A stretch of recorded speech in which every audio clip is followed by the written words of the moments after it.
This is the Hagmann and Hagmann report for today. It is Tuesday, although it might feel like a Monday to you. Don't let that fool you. It's Tuesday, September 2nd, 2014. I'm Doug Hagmann, co-host with my son, my co-host, Joe Hagmann. Together we are the Hagmann and Hagmann report. Folks, we got 3 hours of incredible programming for you tonight. Want to say hello to all of you listening in whatever country you may be listening from, whether it's Europe, Central, South America, all over the world. Greetings from the Hagmann and Hagmann Report studios. You're listening to the only show where the news is presented to you in 3D. We look well beyond the headlines, the bylines, and bring you the news behind the news.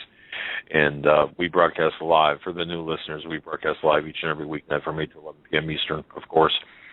Our home base now on the Internet is HagmannandHagmann.com. We still have HomelandSecurityUS.com. We're working with some things there, folks. Just thank you for your patience. But HagmannandHagmann.com, if you want to spread the word about that website, HagmannandHagmann.com, spell it all out. And, of course, we are simulcast by the good graces of the Christian United Broadcasting Network. There you can tune us in at the HagmannandHagmannReport.com, not to be confused with HagmannandHagmann.com. I want to thank you for joining us tonight. Thank you for your belief and trust in us as we walk through what I like to call this the minefield of current events, the news headlines. Folks, if you go to our account at SoundCloud, we have uploaded, first of all, yesterday's audio problems were unbearable with respect to our audio being very low, LA's being so high. It was just incredible. We had nobody anywhere to help us because, of course, it was a holiday, and we couldn't control the sound anyway.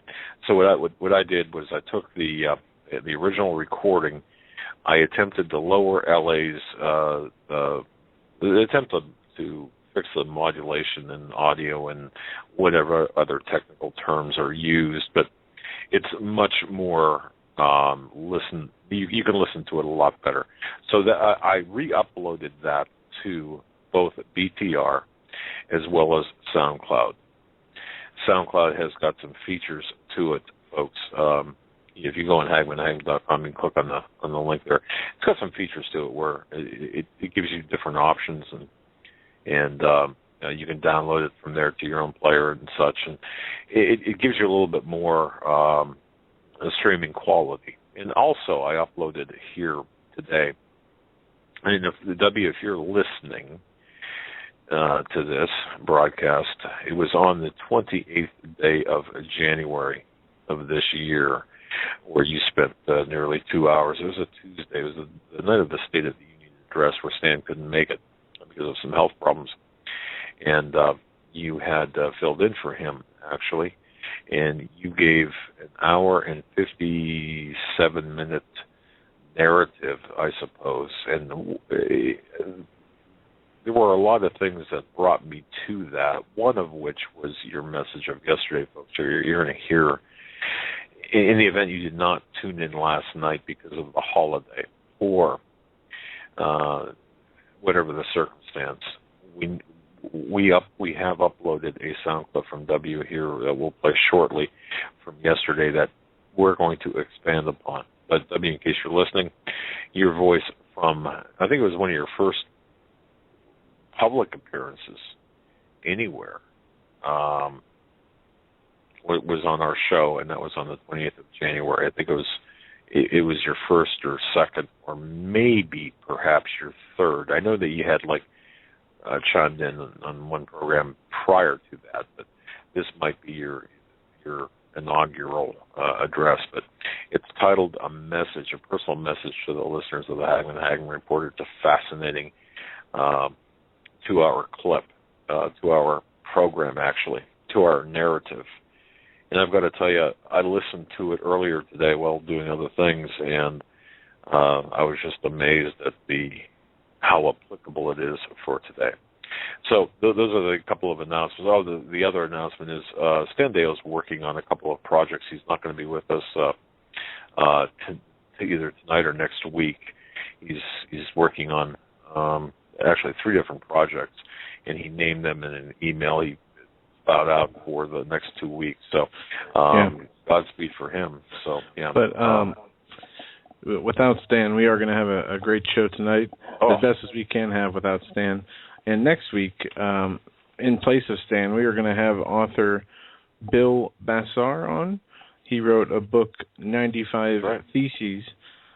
We have it here. He sent it to us today, and it is looks to be a great book.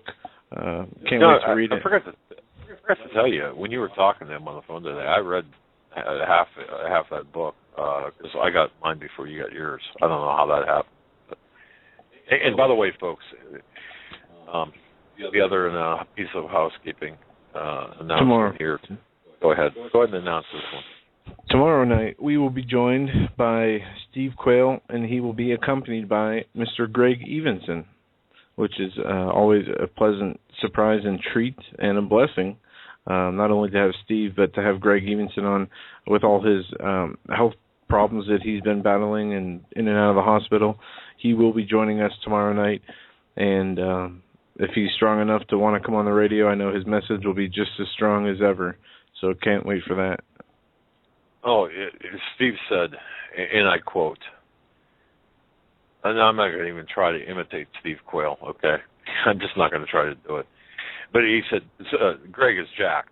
I mean, he's jacked. He is really jacked about things that are going on.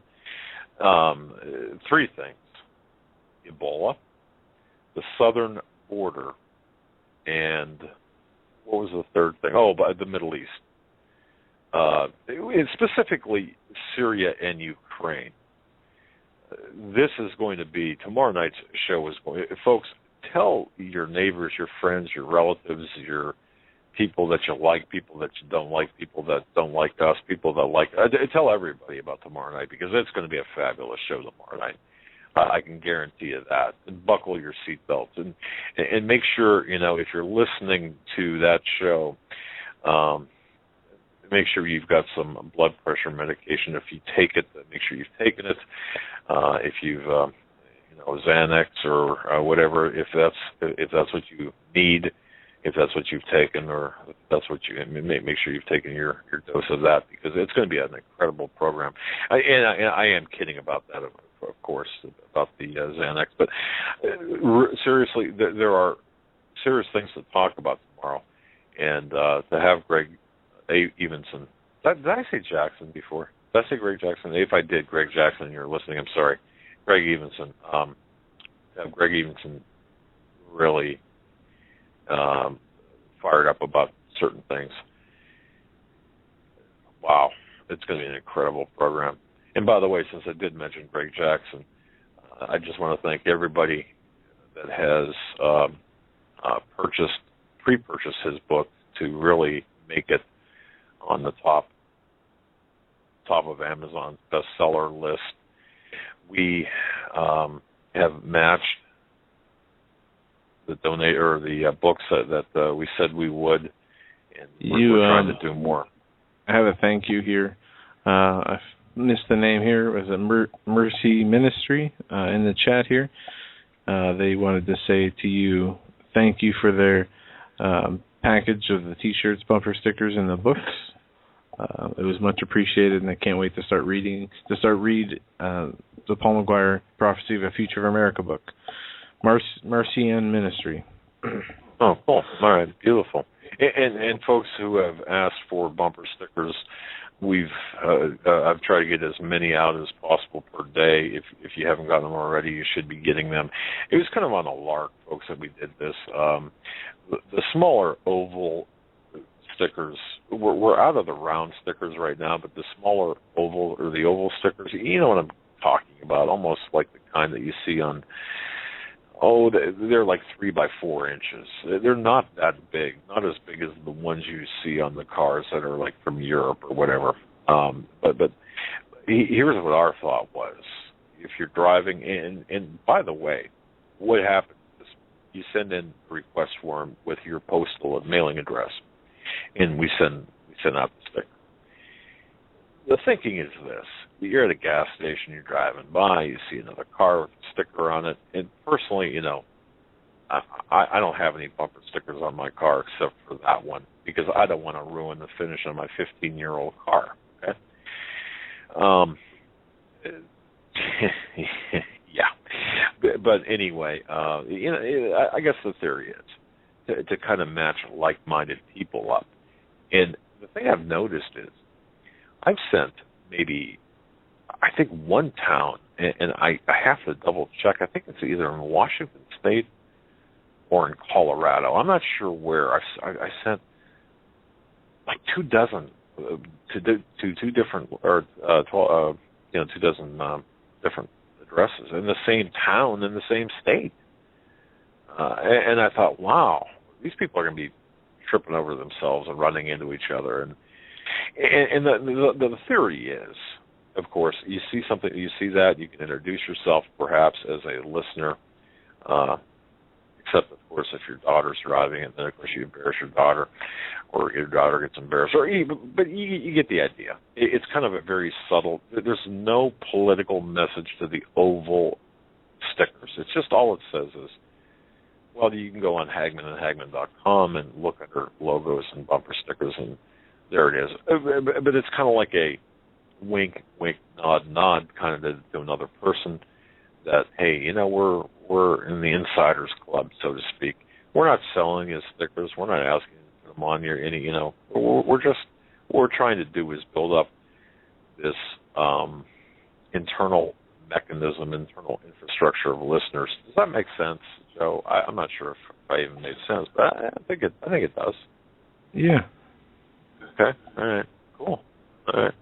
But we have a lot of information to get into tonight. In fact, I think what we'll do, with your permission, Joe, is this.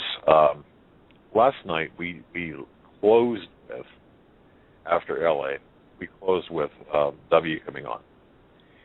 And he was talking about the NATO summit that's taking place on, well, tomorrow and the following day in Wales. Now, there's a lot of symbology behind Wales. The location, there's a lot of symbology behind the dates. And, of course, if you're in Europe, how do you usually write? And investigators here, military here, police, whatever, how do we write our dates instead of, for example, September 3rd, 2014, we would write it 3 September 2014, or 3/9/14, 39/14. Interesting, to say the least, meaning September 3rd being the start of the NATO talks. Let's listen to what W has got to say about the NATO talks, because I think it's pretty important. If you heard it last night, you can hear it again. It's only, I think, like 15 minutes, 14 minutes long, 15 minutes long. It's not that long, but take a listen to the importance. Take a listen to what he's saying. And we'll, on the other side of this, we're going to talk more about what's really going on and how this will affect all of us personally. Let's do it.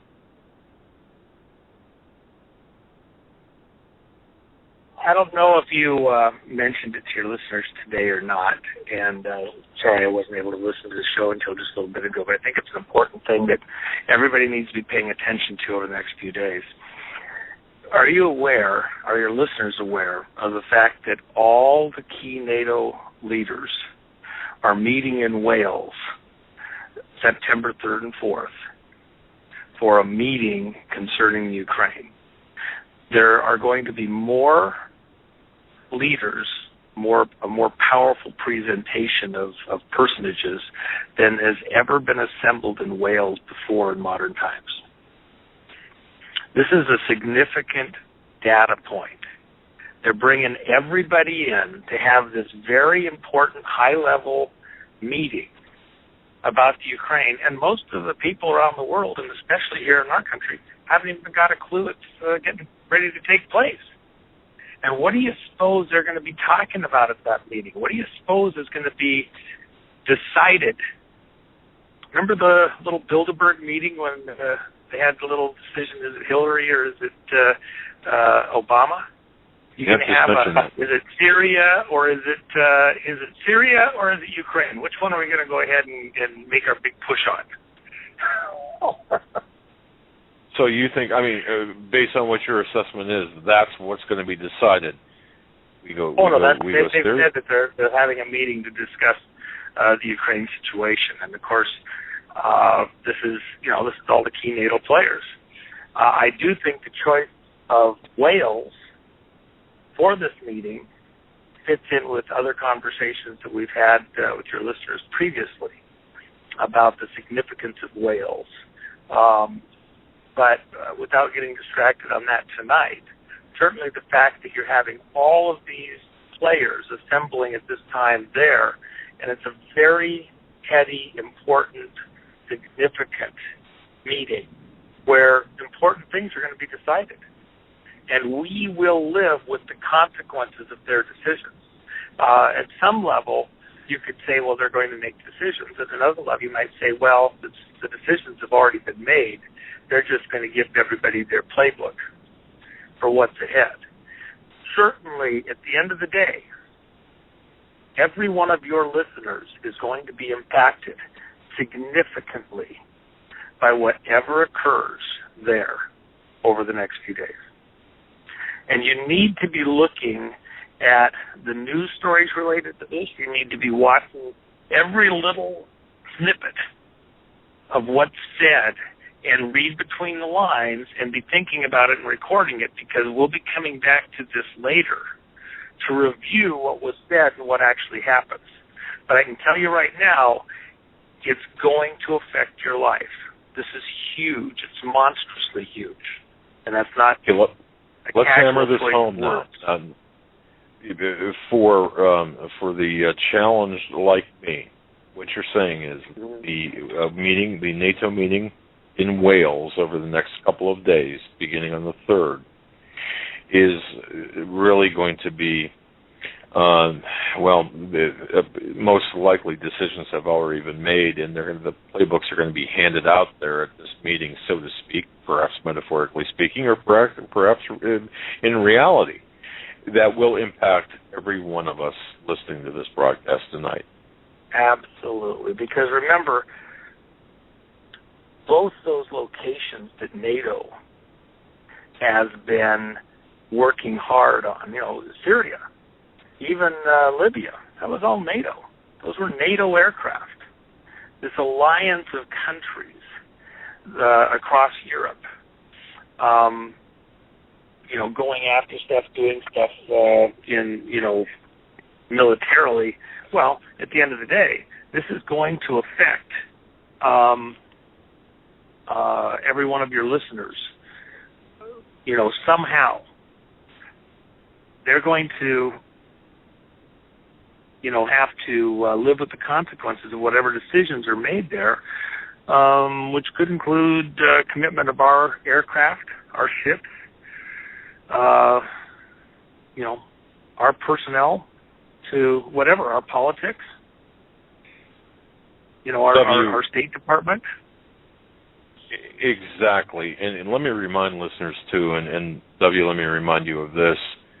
When you and V were on, I believe this was in early June. I think you had referenced May, and I think that those conversations were private, and then you came on in June and made it public. I could be wrong on this, but when you had said, at that time you were talking about, for example, the silver price fix and so on, and you kind of gave an indication of what was going to happen next, and he was off by, I don't know, off in timing, but not off in results. Now, having said all of that, folks, I think there's mentioning that we need to listen to what W is saying here, that we need to listen to what you're saying, because what you are saying here, again, is most likely that the decision has already been made by the powers that be.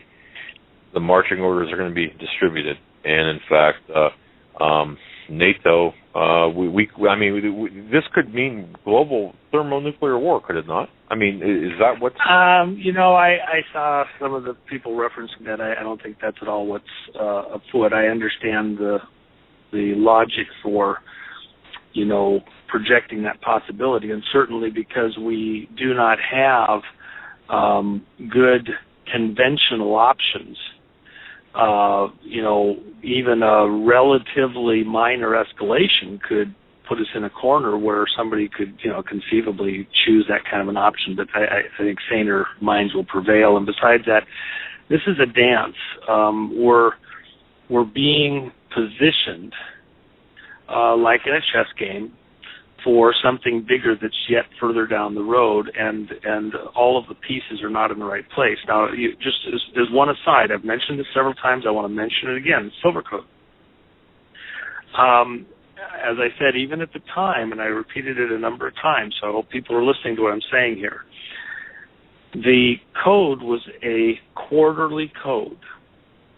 So that, and by that, the date that was the first hard date was July 15th, which had a lot of other symbolic meanings. But it's also a quarterly reporting date that these individuals that are being communicated with, it's a hard date to have gotten into position with what they're doing. Now, even with transactions that have been occurring, that, let's say that you're a large buyer and you do a contract to buy a significant quantity of silver. As we've seen, even with the Germans trying to get their gold out of, the safes in New York, it takes a bit of time. They're being delayed quite a bit. The contracts that are done, the orders, the buys, take time to fulfill when you're doing very, very large orders. This isn't, a couple of coins to put in your desk drawer somewhere. And whether we're talking stocks or certificates, there's also a time period to fulfill to get the hard copy. And so, and also, there is essentially to complete your transactions for this quarter, this quarter that we're in right now. So that reporting date on this next quarter happens October 15th. So those people that were being communicated with, it's a reasonable understanding. Remember, we're reading somebody else's mail, okay? There can be other meanings that were locked in behind the scenes that we wouldn't be privy to, but those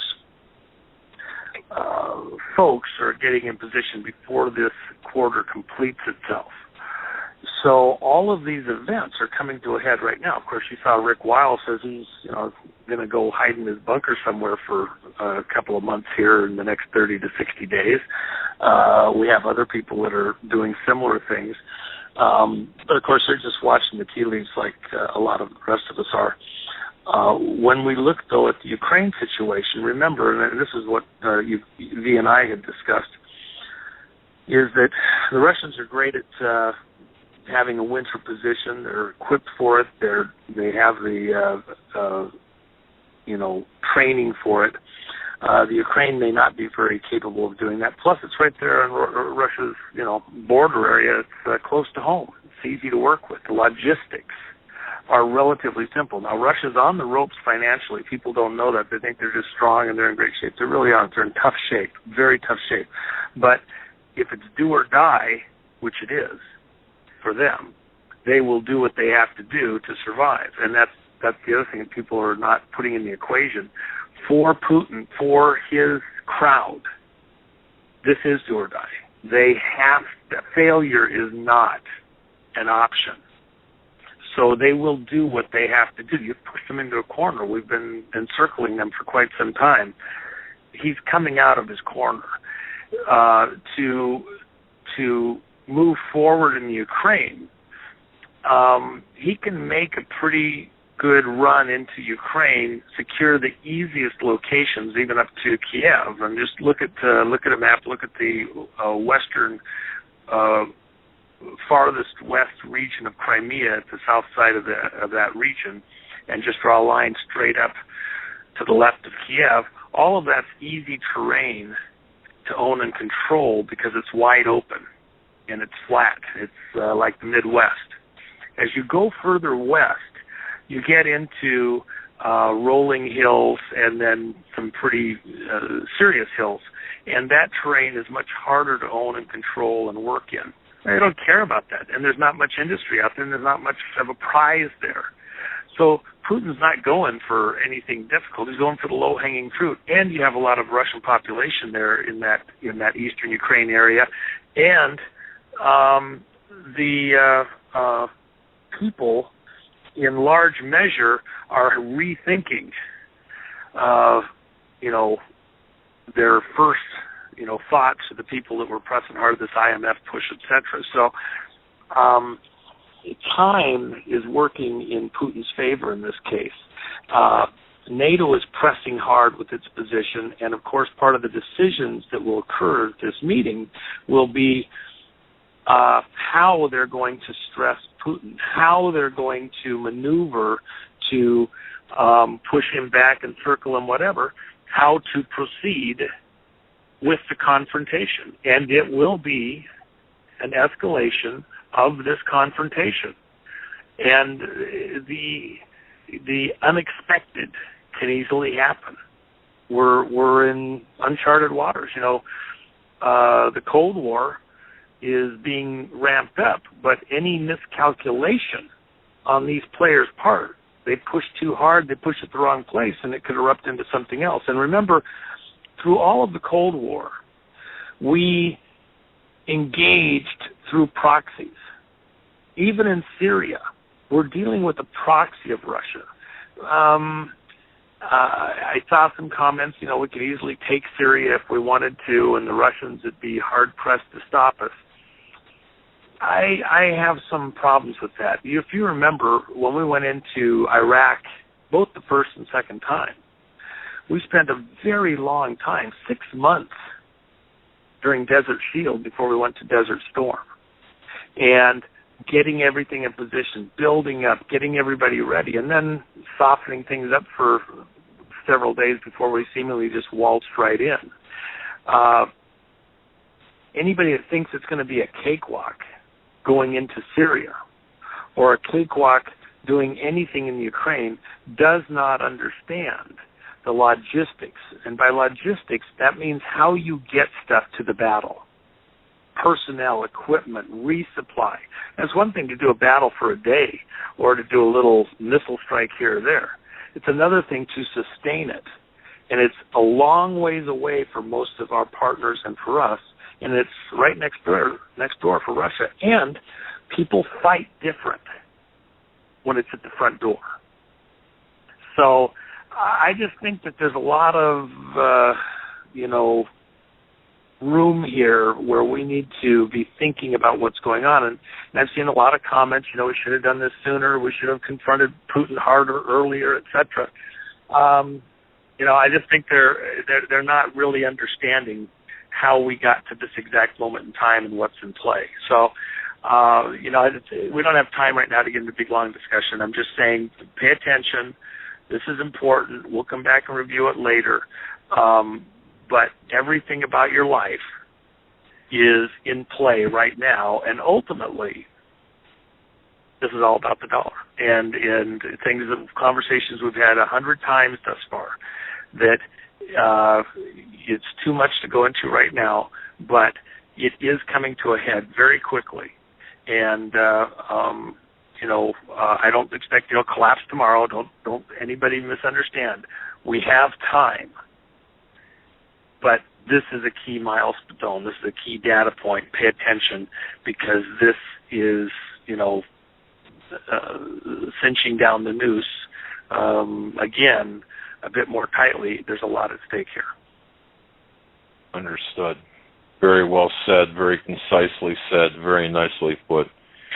All right, my friend, we're at the end of the program. I want to thank you. God bless you, my buddy. All right. And folks, that was from yesterday. That was our intelligence insider, W, talking about the NATO meetings, and he made a reference there. And here's the important part, I believe. This will affect everyone listening to this broadcast, whatever country you're listening from. This will affect everyone. And this is all about killing the dollar. This is all about the petrodollar. My line of thinking, and I had talked to others about this, of course, and I'm going to turn it over to Joe here in a few minutes, but my thinking was, well, my goodness, we're being brought to the brink of World War III. Well, certainly that's very possible. However, or thermonuclear war or whatever.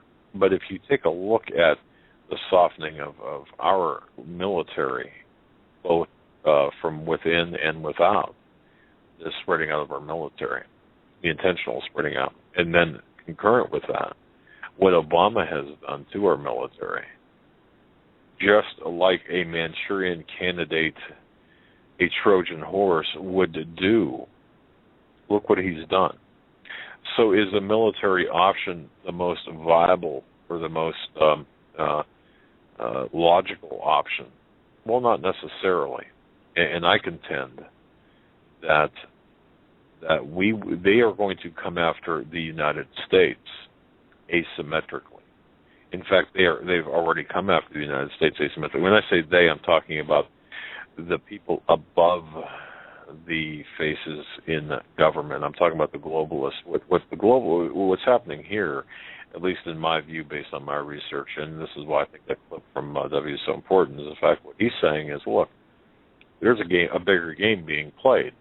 That game, or that, game is not even a right word or correct word, but how else do you describe it? This game of risk on the world level, this three-dimensional chess game. If you look at any number of things, if you look at the formation of NATO was formed back in 1949, a military alliance, headquarters in Brussels, Belgium. Think about that for a moment. And again, the significance of all of these little tiny mentions. Headquarters in Brussels, Belgium. It's got, NATO is comprised of 28 member states. The Secretary General, well, I won't even get into that, but the fact of the matter is this. If you look at the history of NATO and how it came about and the role it's played, Article 5, for example, requires member states to come to the aid of any member state subject to an armed attack. That, by the way, that was only, the first time that was invoked was, since its 1949 inception, was right after the 9/11 attacks, which troops were deployed to Afghanistan under NATO, or through a NATO-led operation. But it's interesting, as W said, look, NATO was involved in the attacks or the overthrow of Gaddafi in Libya. And I had done some research earlier today, and I thought this was extremely interesting. If you go back to, folks, Operation Gladio, and this is something Joe has done a lot of research on, following the end of the Cold War, following investigations into acts of terrorism in Italy, for example, the Italian Prime Minister at the time, back in 1990, was forced to confirm that a secret army existed in Italy and other countries across Europe, Western Europe, part of NATO, coordinated by the unorthodox warfare section of NATO. The secret army had been set up by the United States Secret Central Intelligence Agency, MI6. This is after the end of the Second World War. This is, again, Operation Gladio, folks. Go ahead and look this up, research this. I'm sure most of you already have, but in the event you have not, it's well documented. The clandestine network, the Italian Prime Minister found that judges and politicians, academics, and even the media across Europe was part of this Operation Gladio. Now, this went by different operations in different countries, but this played an important role. This conspiracy played an important role in things that have transpired since, including but not limited to the takeout of Gaddafi in Libya. utopia, and I come right back to that. The reason I find this so important about the meetings on the 3rd and 4th of September 2014, folks, this is leading to something.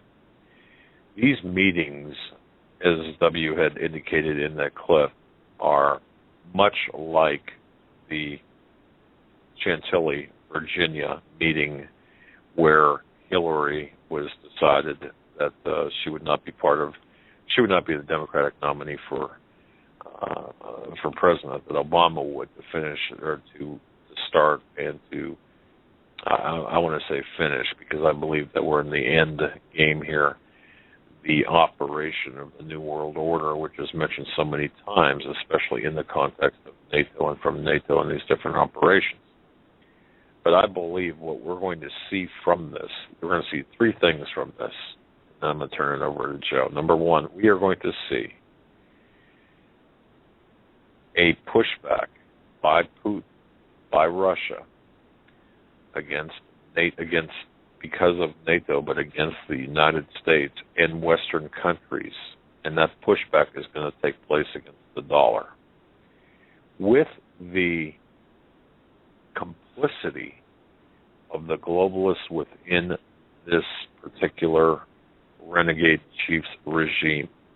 Don't forget, it was in 2011, Kyle Bass talking with, ostensibly Timothy Geithner. We believe it to be Timothy Geithner. We're not sure.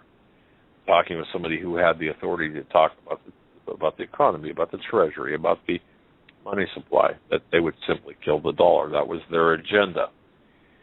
The asymmetrical part of this is for Russia to do to the United States what the United States did to Russia back in 1989, 1990, and the wall came down, and when the Soviet Union was dissolved, go after our money supply.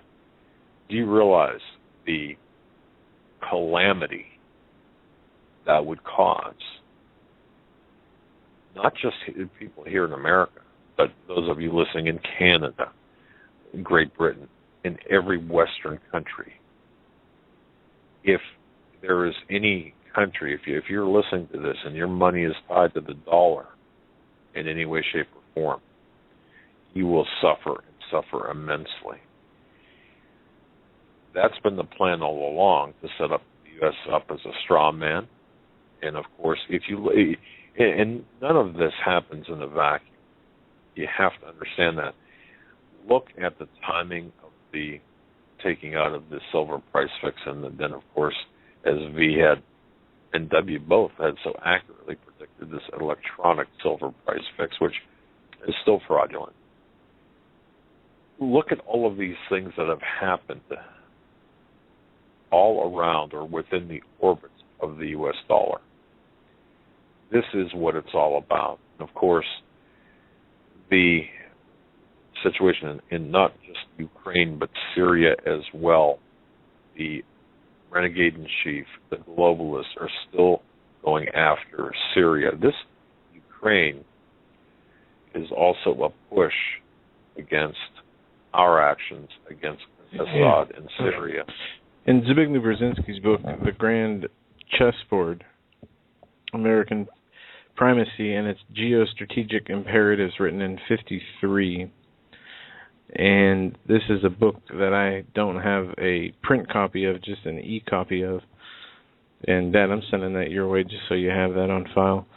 It talks about, on page 85 of his book, it talks about the European Union past 2010, and it gives some bullet points here, and in number 2, it says, in the meantime, the EU will initiate accession talks with the Baltic republics, and NATO will likewise begin to move forward on the issue of their membership, as well as Romania's, with the accession likely to be completed by 25. At some point in this stage, the other Balkan states may likewise become eligible.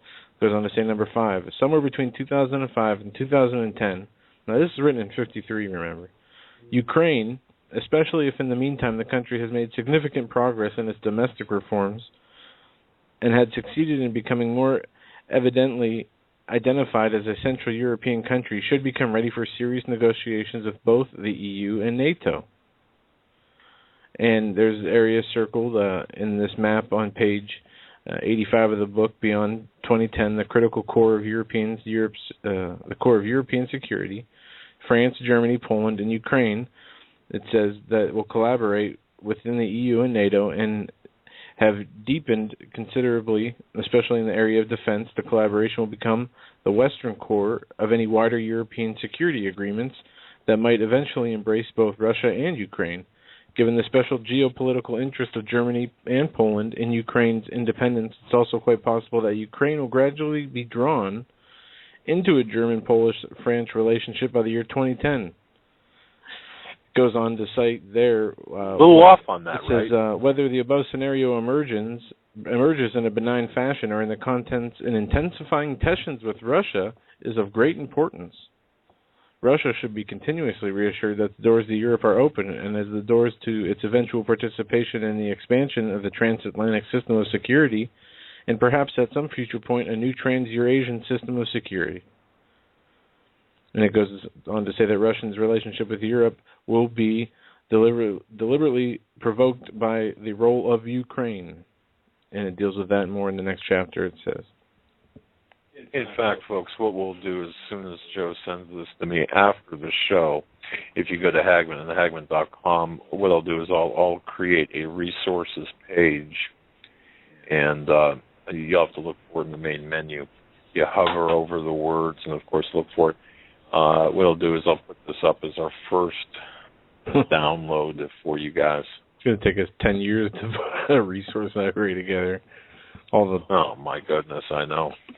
But you mentioned a key thing there, and if you know, it's interesting, ladies and gentlemen, that we have been told, and time again, what they are planning on doing, and they've been doing it right in front of our faces. People talk about Eurasia, for example. Well, what is Eurasia? The disintegration in 1991 of the world's territory's largest state created a black hole in the very center of Eurasia. It was as if the geopolitician's heartland had been suddenly yanked from the global map. Eurasia is basically between Europe, Russia, and the East and the West. Yeah, essentially, if you, it's located primarily in the northern and eastern hemispheres. It's bordered by the Atlantic on the west, and by the Pacific Ocean on the east, Arctic to the north, and by Africa, the Mediterranean Sea, and the Indian Ocean to the south. That's Eurasia. That's that huge, massive piece of land that's so important. And whoever controls, and it's often said, whoever controls Eurasia controls the world. But it's so interesting. I find this so interesting, and I think it's such an exciting time in which to live as we see the events that the Bible has talked about, John of Patmos talked about, the other the Psalms and everything that we've seen in history. And I can't believe how many Bible deniers there still are, because we look at the Bible and we can see that the very things that were talked about thousands of years ago coming to fruition today. And that makes, to me, we know in the end who wins. Oh, it's not going to be a fun ride. It's not going to be something out of Disney World. What is that, Magic Mountain? Well, it might feel like Magic Mountain. I've never been on that, but I've heard it's quite the ride. But it's going to be a bumpy, bouncy, twisty, turny ride between now and the end. But the whole concept here that I'm trying to get across is, number one, and I said this before, expect the unexpected. Number two, I believe that the petrodollar is the U.S. dollar, U.S. Reserve world currency, is the target of what's about to take place. And I think Obama knows it. I think Obama is going to get his marching orders. And if you look at Obama, people criticize him for being aloof, playing golf, and so on. Is he merely incompetent people describe him as being incompetent. No, I don't think he is. Look, I think he's been to an extent been read in on the plan, and he knows that here's what I've got to do. I've got to play the game. I mean, I don't know if they sit him down after supper every night and show him the Zapruder film. Maybe they do. Every night say, hey, let's take a look here at somebody who perhaps became his own man. So I guess what I'm saying is, it's all about the money. It's all about the U.S. dollar. It's always been about the U.S. dollar because the U.S. has been set up as a straw man right from the beginning. V has said this many times. W has said this as well. We are going to be the pariah of the world when the U.S. dollar collapses from fraud, from the Ponzi scheme, and we will be the most hated nation in the world because of the agony that this has caused. What better way? You can't accomplish that with nuclear bombs. Yeah, you bomb a country with nuclear bombs. What happens? Well, that evokes a level of sympathy, victimization. But the smarter aspect of this, the more intelligent way of doing it, is for. And can you just picture Putin pointing the finger and saying at Obama or at Yellen, old Yeller, and the United States, and saying it's because of you that the world is in this position. You meaning the United States, and not just Obama, but all of the presidents and all of the administrations and those within the circles of the administrations since the beginning of the 20th century. And I think I really think that's a more effective approach. So just to expand upon what W was saying yesterday, and combining this with what the guerrilla economist has said, and pointed out on John B. Wells and other programs, and we go to people who we know personally. We know both V and W personally and professionally. We know who they are. We can, in fact, I've sat down and had coffee and breakfast, lunch, and dinner with W, and I've talked to him face to face and seen some things that perhaps I shouldn't have seen. So we know who they are. Just because we use initials doesn't mean they're anonymous. They're known to us, and that's why. In case anyone wonders, well, why are you relying on anonymous sources? No, they're not anonymous to us. I don't rely on who insist on being anonymous to us. I rely on people who tell us who they are, but ask for anonymity in turn for the information. And that's what's going on here. So all of that to say that we're looking right now at this globalist, neo-Satanist type of agenda, centering on Ukraine, but has a definite tentacle into Syria. It's always been about the U.S. dollar, but it's also about Syria. Syria is the linchpin that really is that springboarded Ukraine. You can't separate Syria and Ukraine. It's because of Syria, for a number of reasons, that Ukraine did spring up. It's because of NATO attempting to take out or to involve themselves into Syria, that, of course, and the globalists involving themselves into Syria and being rebuffed, that Ukraine kind of exploded in a way. So and they've been waiting for this, though. I mean, this Ukraine situation didn't happen by accident. This was meant to happen, even as Brzezinski points out in his book.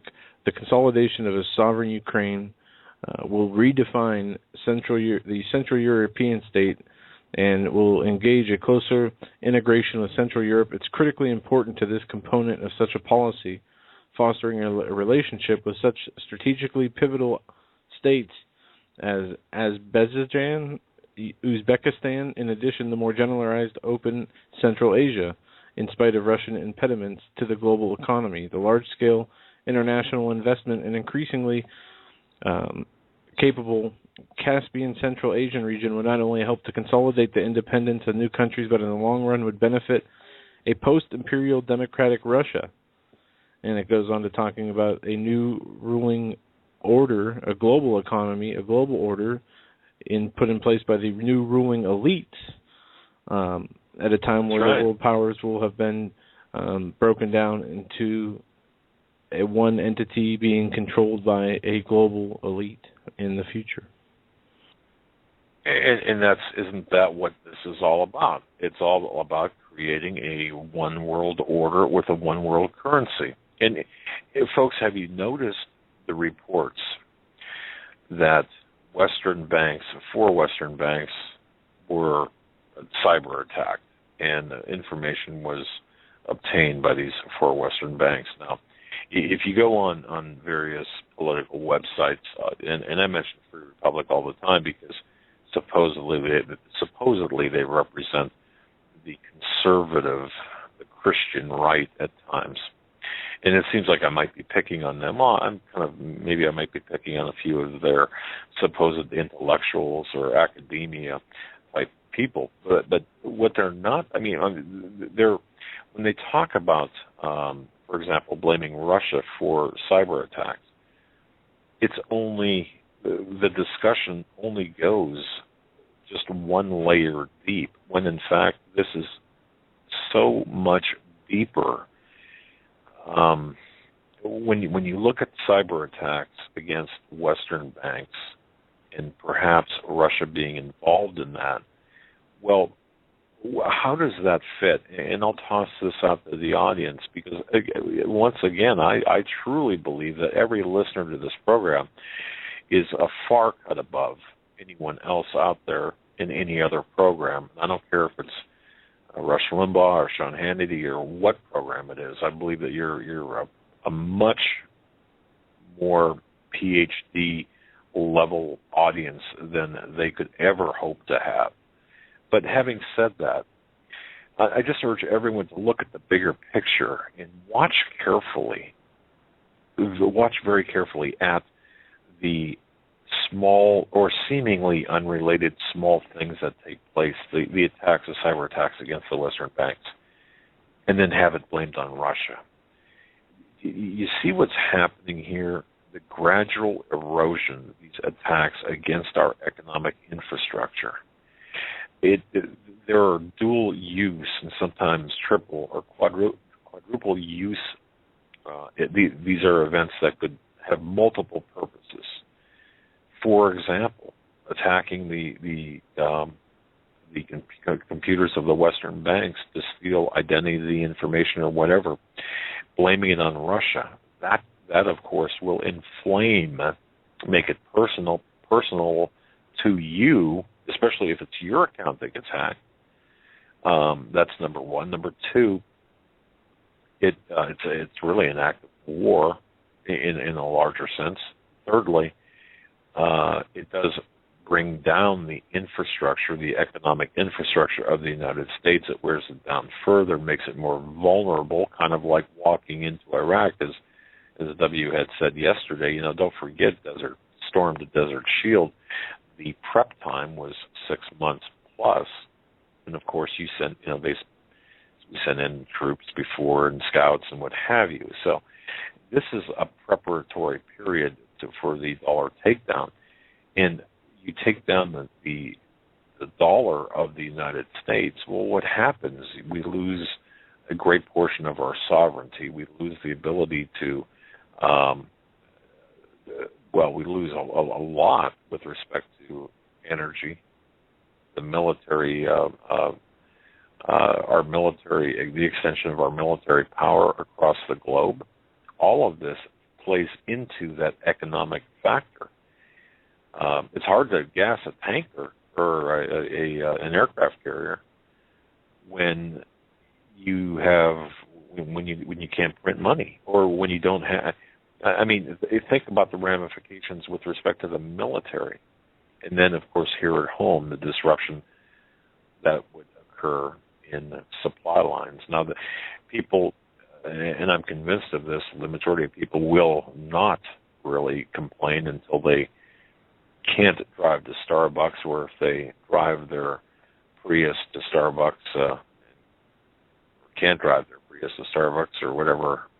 I don't know, what's a car you plug in? Whatever.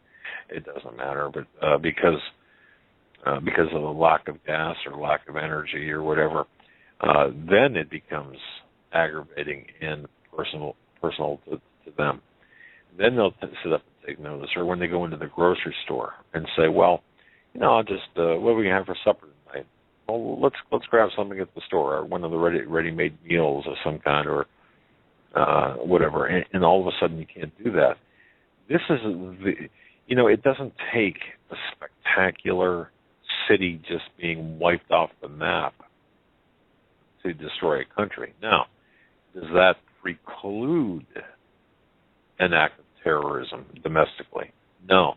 In fact, I think it enhances the possibility, which we'll talk about here as we get into the program, because I do believe that the United States will be subjected to, and this is something Joe and I were talking about, but will be subjected to an act of terrorism that will be so great, it could very well eclipse 9/11, but it will be so great that the entirety of America, especially those people who have no clue, who are not awake to what's going on, who don't understand the larger agenda, this mind control, this galvanization, this everyone fly your flags, and let's get behind the government, because we need to attack this country or do whatever is told to do in response to an act of terrorism, whether that act of terrorism, and let me just say this has been on my heart of late.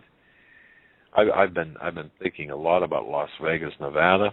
I've been thinking a lot about car bombs and just, you talk about hitting a place hard, and I've got no hard evidence to back this up. I really don't. But I'm very concerned about Las Vegas. I'm very concerned about the damage, economic damage, the damage to our infrastructure. Consider what's around Vegas, as well as the potential body count from something that could happen in Vegas. I'm not trying to scare anyone. I don't have any hard intelligence. I've just got this feeling, Joe. It's a feeling in my gut that I just can't get rid of. I don't know what it is. But again, take some Pepsi. I've been looking for those that bottle of Tums that we keep down here, and I don't know if you ate them all or, but yeah, there is the feeling that I've got, and then of course the threat with the southern border and Ebola. Is this all related? Of course it is. Everything is interconnected. Please don't look at this with blinders. Look at this. One of my favorite television detectives was Peter Falk, Columbo. Just one of my favorite detectives. He was so unassuming, and so people just underestimated him. They looked at him. Here's this frumpy old guy, probably the way I look now.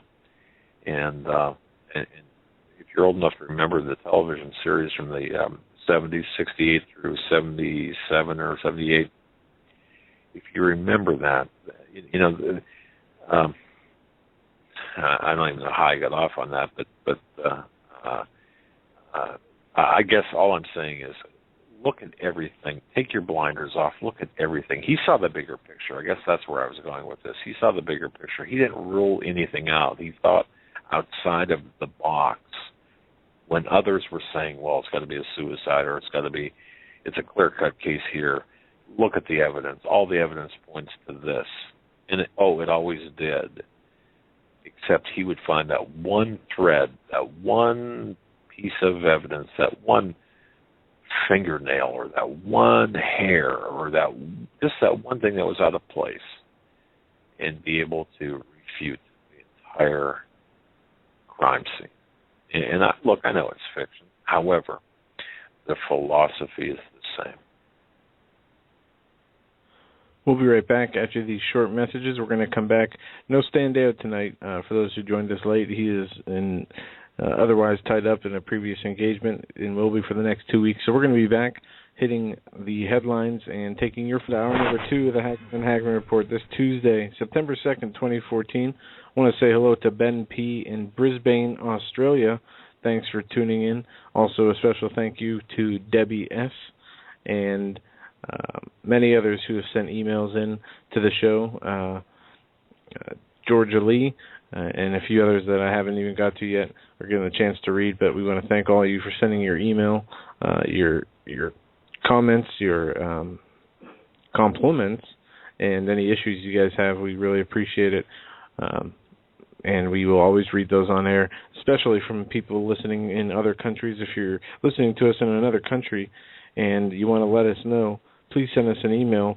You can go to our website, hagmanandhagman.com, or you can send us email at studio@hagmanandhagman.com.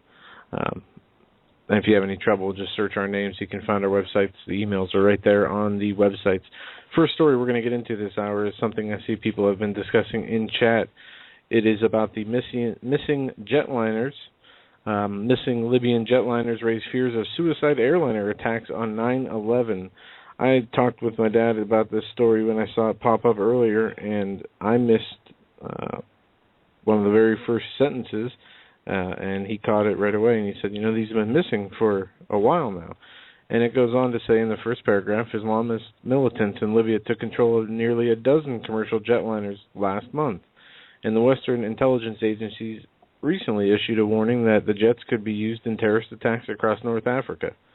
Intelligence reports of the stolen jetliners were distributed within the United States government over the last 2 weeks and included a warning that one or more of the aircraft could be used in an attack later this month, on the date marking the anniversary of September 11, 2001 terrorist attacks against New York and Washington, a U.S. official familiar with the report said. Now, just a couple quick things. One, are there missing airliners, passenger jets from Libya? Most likely from... Yeah, so think of it as a car lot. For example, a car lot that's in disarray. In fact, you got a city in disarray, and then you got a car lot in disarray. And you ask the manager of the car lot, how many cars you got on the lot? Oh, I got 100. Well, I only count 90 or 88, so we're missing 12. Well, where are they? I don't know. Don't know. Where are they? Did they fly anywhere? I don't know. Or do they drive anywhere? I don't know. That's kind of the situation, very simply stated. They're missing. In fact, I was talking with somebody from a news source I've got within the Department of Homeland Security who is absolutely on our side, ladies and gentlemen, and he said, look, they're not sure how many they're missing. It's well into the double digits, perhaps as many as 20. Now, one thing I want to say, if any of these jetliners manage to fly into United States airspace and strike anything here in the United States, that would be something that would be allowed to have happened. You're not just going to fly a jetliner across the ocean without having the proper flight manifest procedures that you go through, as commercial airlines do, to route their comings and goings, their destinations and such. And it is concerning to see this, happening, these planes being taken weeks before the warning was issued here, the alert was issued, and also about a week before September 11th, the anniversary of the 9/11 attacks in New York and Washington and the Benghazi attacks, which interestingly enough is tied into this story about the missing airliners. They say that the same masked men who attacked the Benghazi compound, which killed Ambassador Chris Stevens, are apparently some of the same individuals who, according to U.S. intelligence, who took control of Tripoli's International Airport and took control of these planes. So how's that for convenience? The same groups allegedly being guilty of the Benghazi attacks are the same people who stole the planes, according to these reports. Right. And about the Benghazi attacks, folks, I said this before, let me just say this again. I don't believe for one moment, not for one moment, will we get into the truth with respect to the Gowdy Select Committee investigation. I believe it's going to be focused, centered around the red herring of security, and I believe that I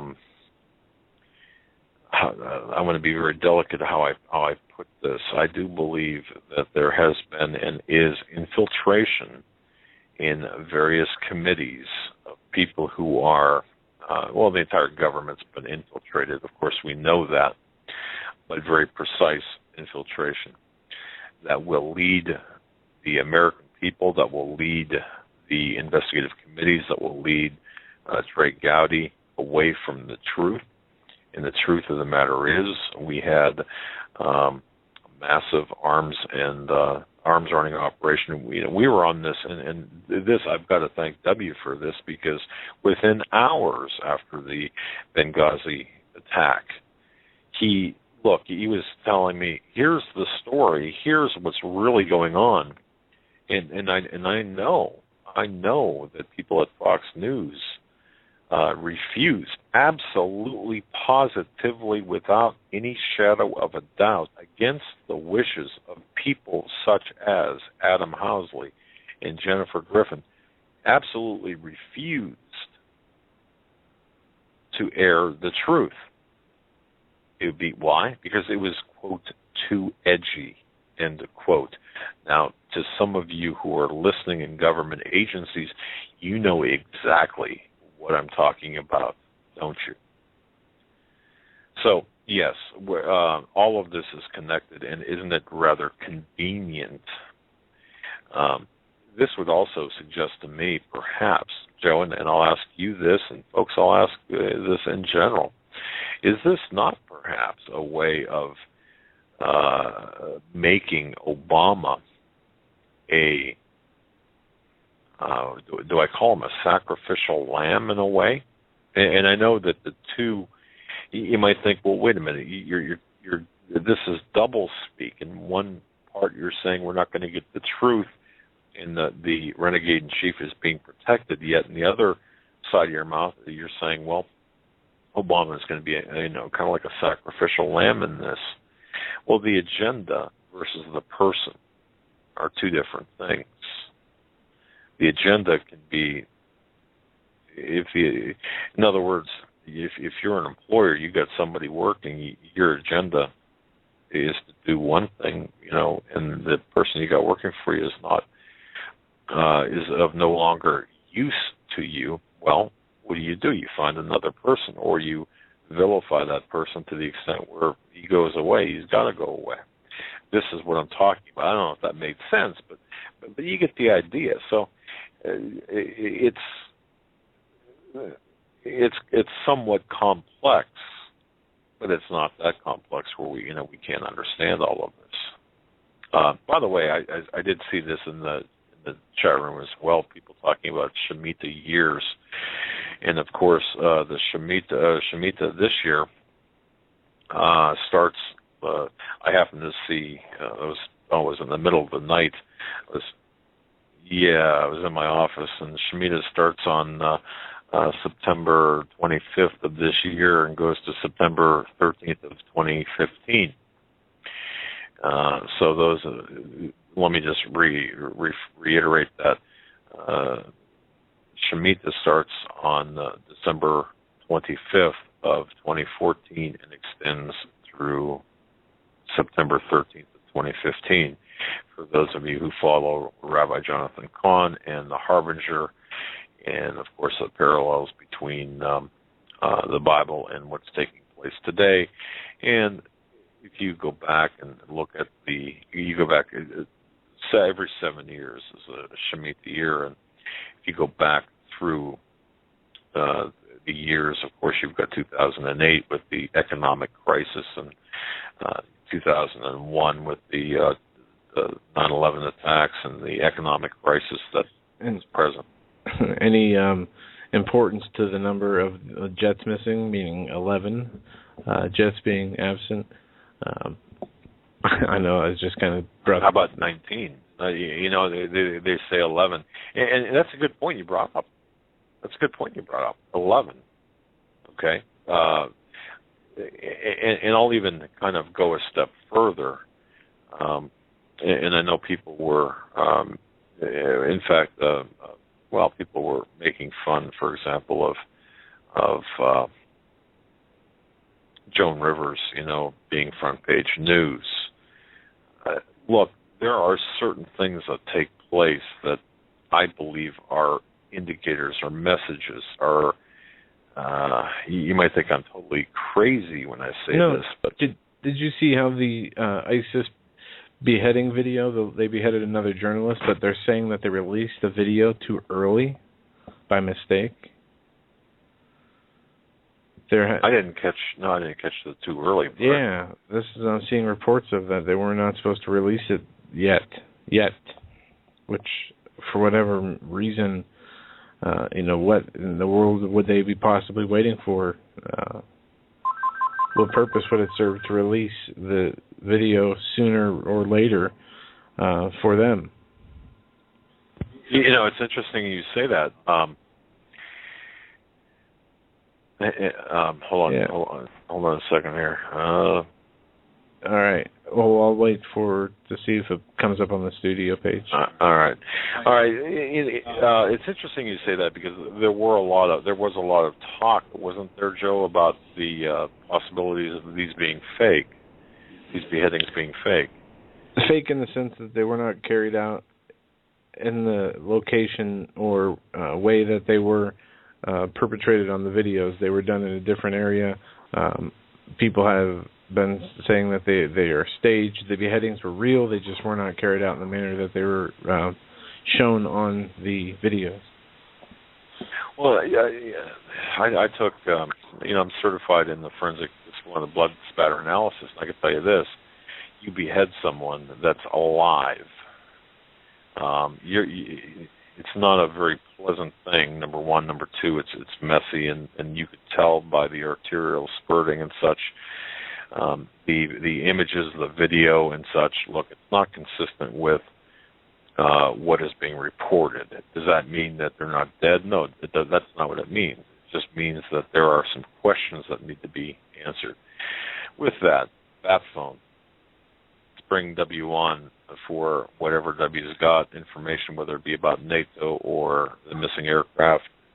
If anyone knows about that stuff, it's W. W, are you there?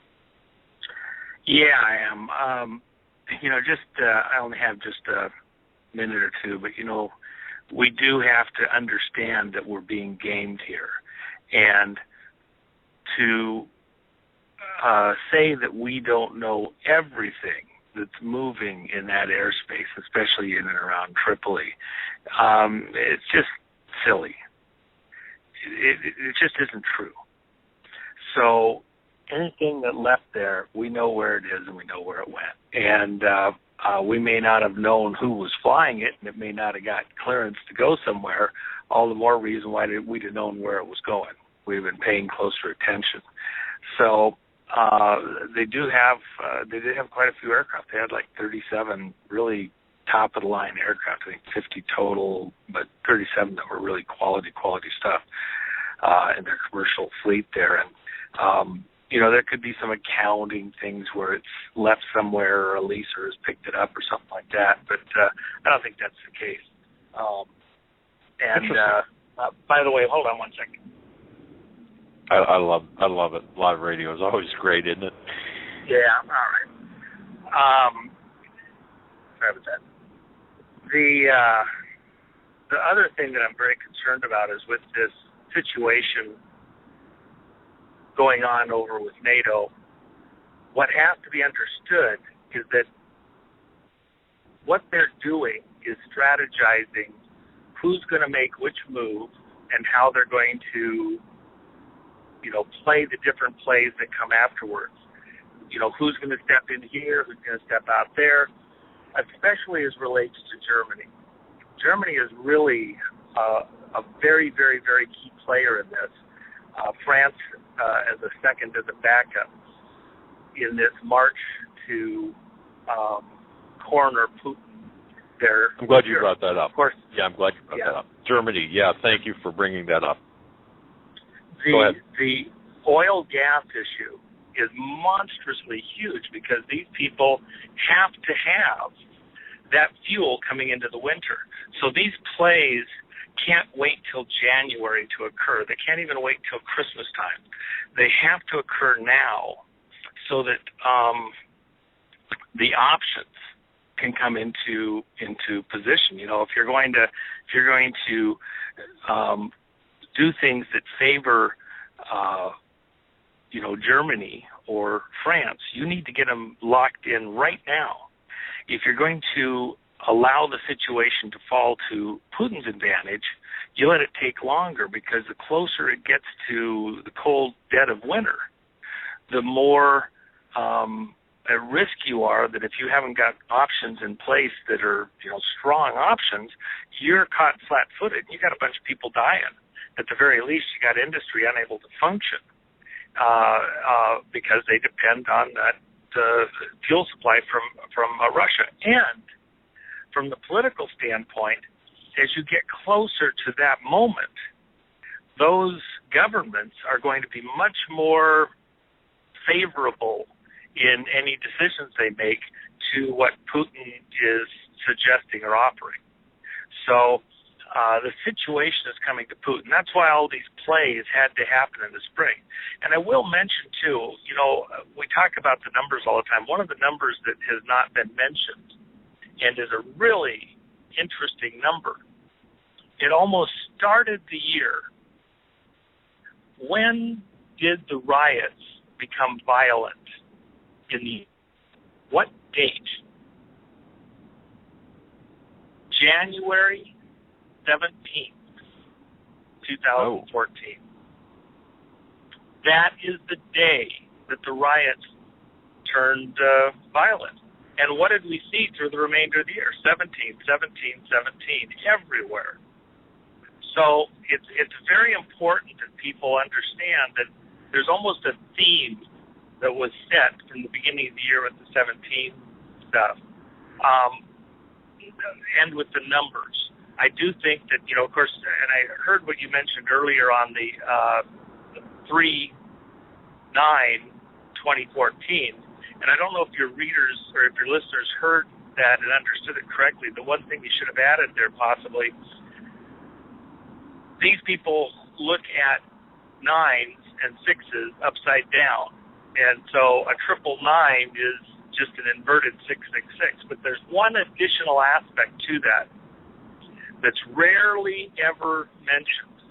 When you're doing the inverse, remember we talked about that a pyramid with the point headed north, headed up, is about all the activities and efforts of man focusing on the spiritual. When the pyramid is inverted, or the triangle is inverted, and it's the point headed down, it's the activities of heaven or the spiritual towards man and towards the earth.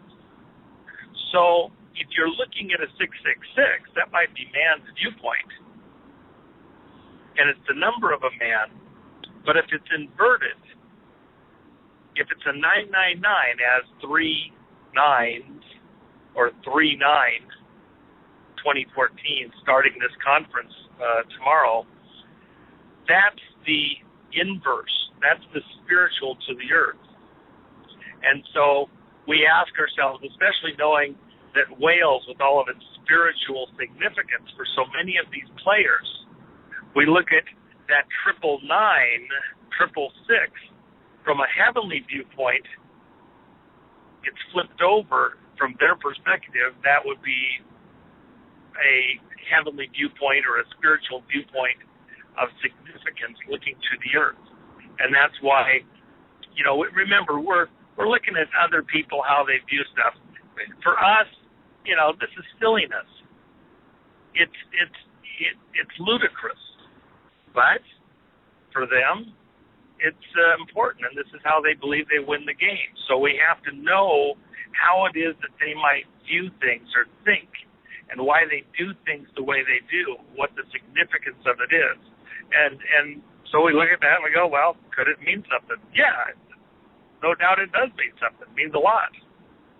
So, and that's been the theme this year, has been the numbers, everywhere, the numbers, and the symbology. They're becoming more blatant, more obvious in exercising the symbolic, a la ISIS, and the numerology, the meaning of the numbers behind these events and dates to add power and significance. And even in the Silver Code, again, what's the point?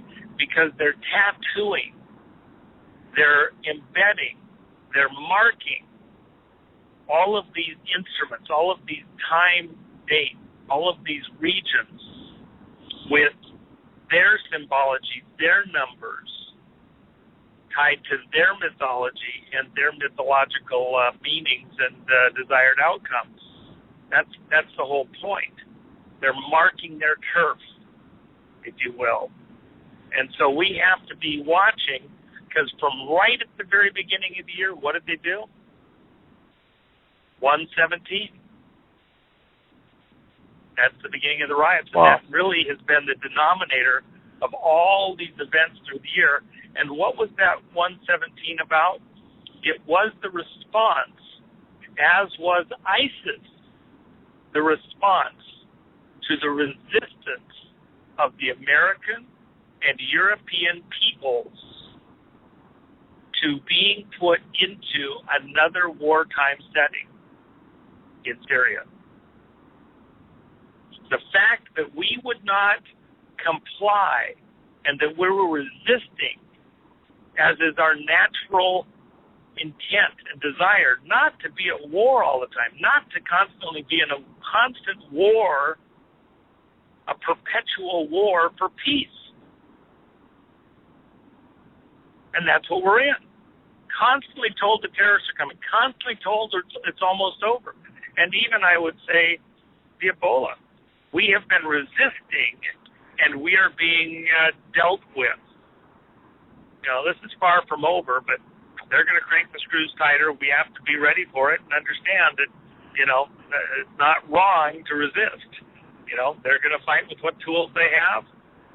We have to continue to resist. We outnumber them. We have the strength, but it's not going to happen without some cracked eggs. Wow. Well, you put it in a very coherent format, and I appreciate that, because, a lot of people don't understand what as you always say, belief is a driver of action, and it doesn't matter what we believe; it matters what they believe. We're reading their playbook, not ours, and it might be ridiculous to us, but not to them. So I get that. Yeah. Wow. Well, thank you. All right. Thanks, brother. I'll let you get back to your rest of your folks there. I just wanted to.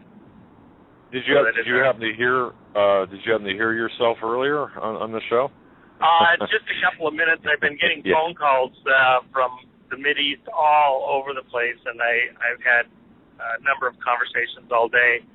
Some more significant than others, but just generally a lot of hand wringing. And the one thing I'll mention again, it came up several times today in conversations. People asking if we're going to get into a nuclear war. This is going to be all out World War III. Anytime. It's not. We're not there yet. We're being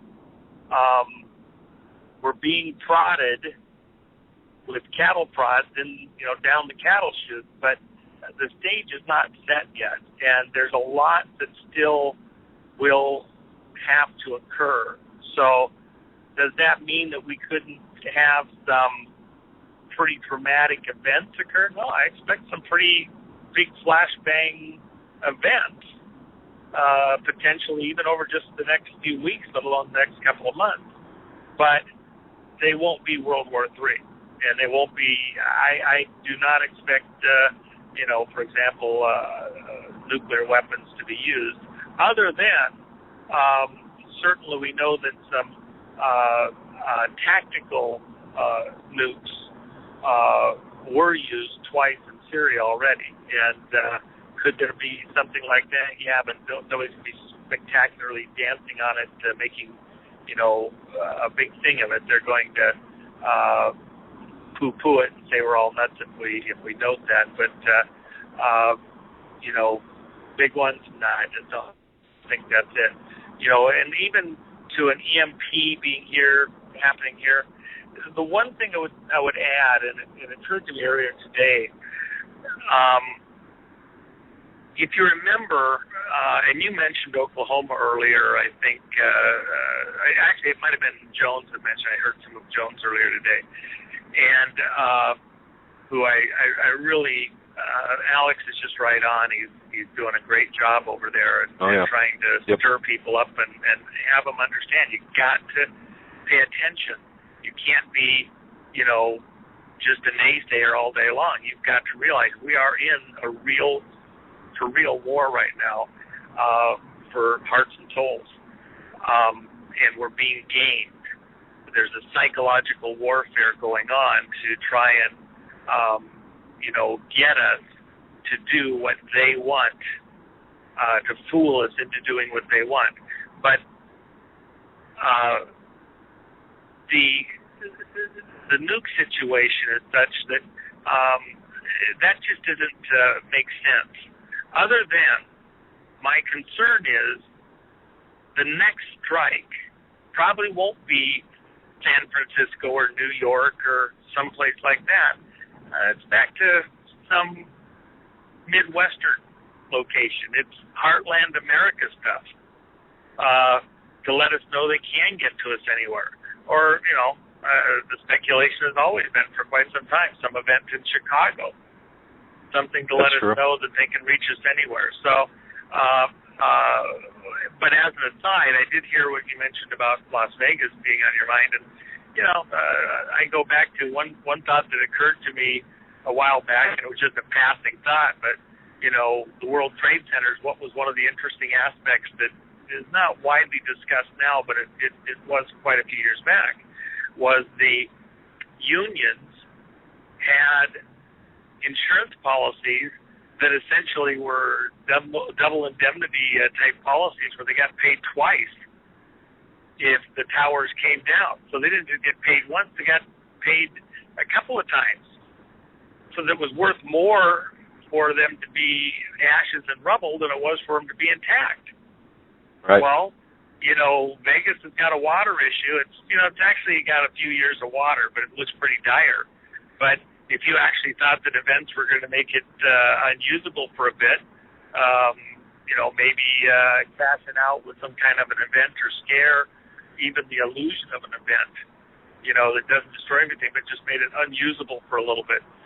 Somebody somewhere could have gamed that out too. I don't know. We're in very strange times, and we have to understand too that not we think that, or it's intended that we would think that the terrorists and the banksters and the political entities are all their own crowd. But somewhere further up the list, they're working in concert. There is coordination and there is communication occurring there.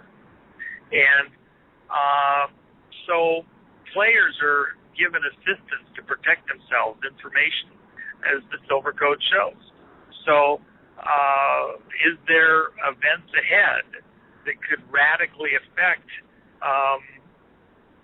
the value of real estate or property in certain places? Yeah, very well could be, and people could know that that's coming. So, anybody that says they know exactly what's going to happen next is either lying or sitting in a seat somewhere in Wales. That's very true. Yeah, that's very true. Interesting. As always, brother, you're right on, man. Appreciate it. All right. Thanks for weighing in. Well, and my thoughts and prayers with all your listeners. Let's pay attention and let's not be surprised, even though we may, not know what's coming next. We know the players, and we know that they've got stuff afoot. And let's stay firm. Let's oppose them. So. All right, man. All right, guys. Thanks, buddy. All right, man. Folks, that was a key insider, and I got to tell you, the more we talk, and we talk quite often, he could be the advisor to this program only because of the amount of information. He had alluded to the fact that he was on the phone with people in the Mideast, and I can attest to the fact. I've been with him and have seen the numbers and have listened to, well, when I say listen to, heard the initial parts of the conversations, from people from the Mideast, whether it's people on the ground in Libya or elsewhere. So the only reason I say that is for a level of authenticity, perhaps, or the guy has got connections. I just have to tell you, and all I want him to will me is not his millions, no, his Rolodex, if they use those anymore, just to see what he's got in his Rolodex or his address book or his phone book or whatever you want to call those things now.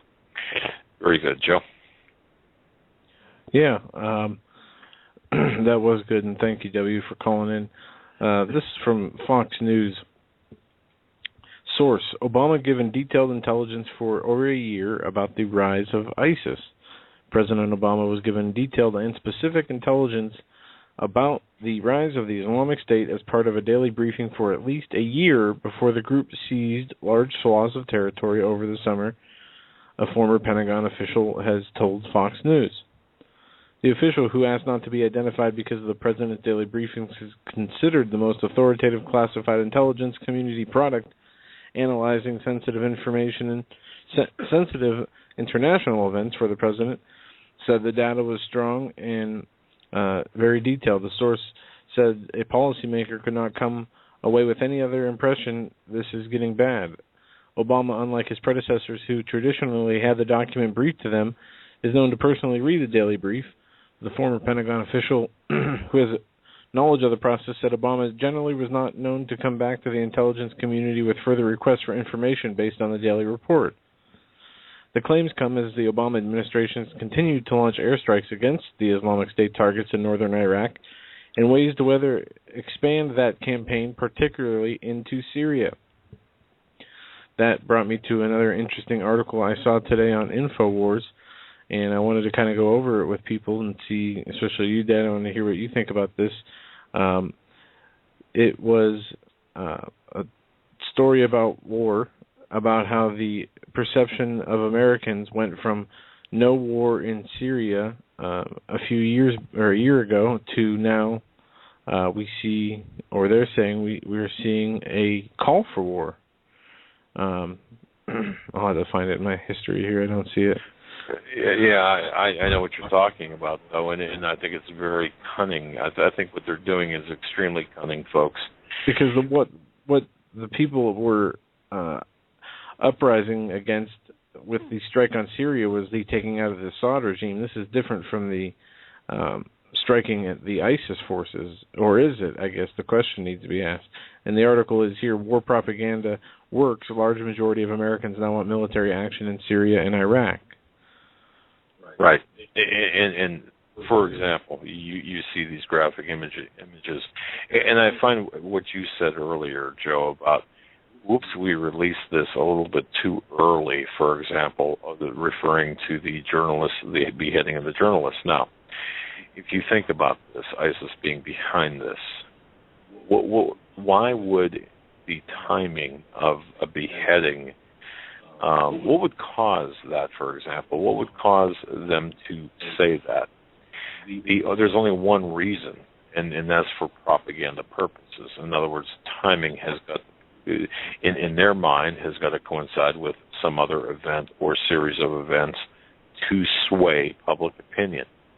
This goes to Syria.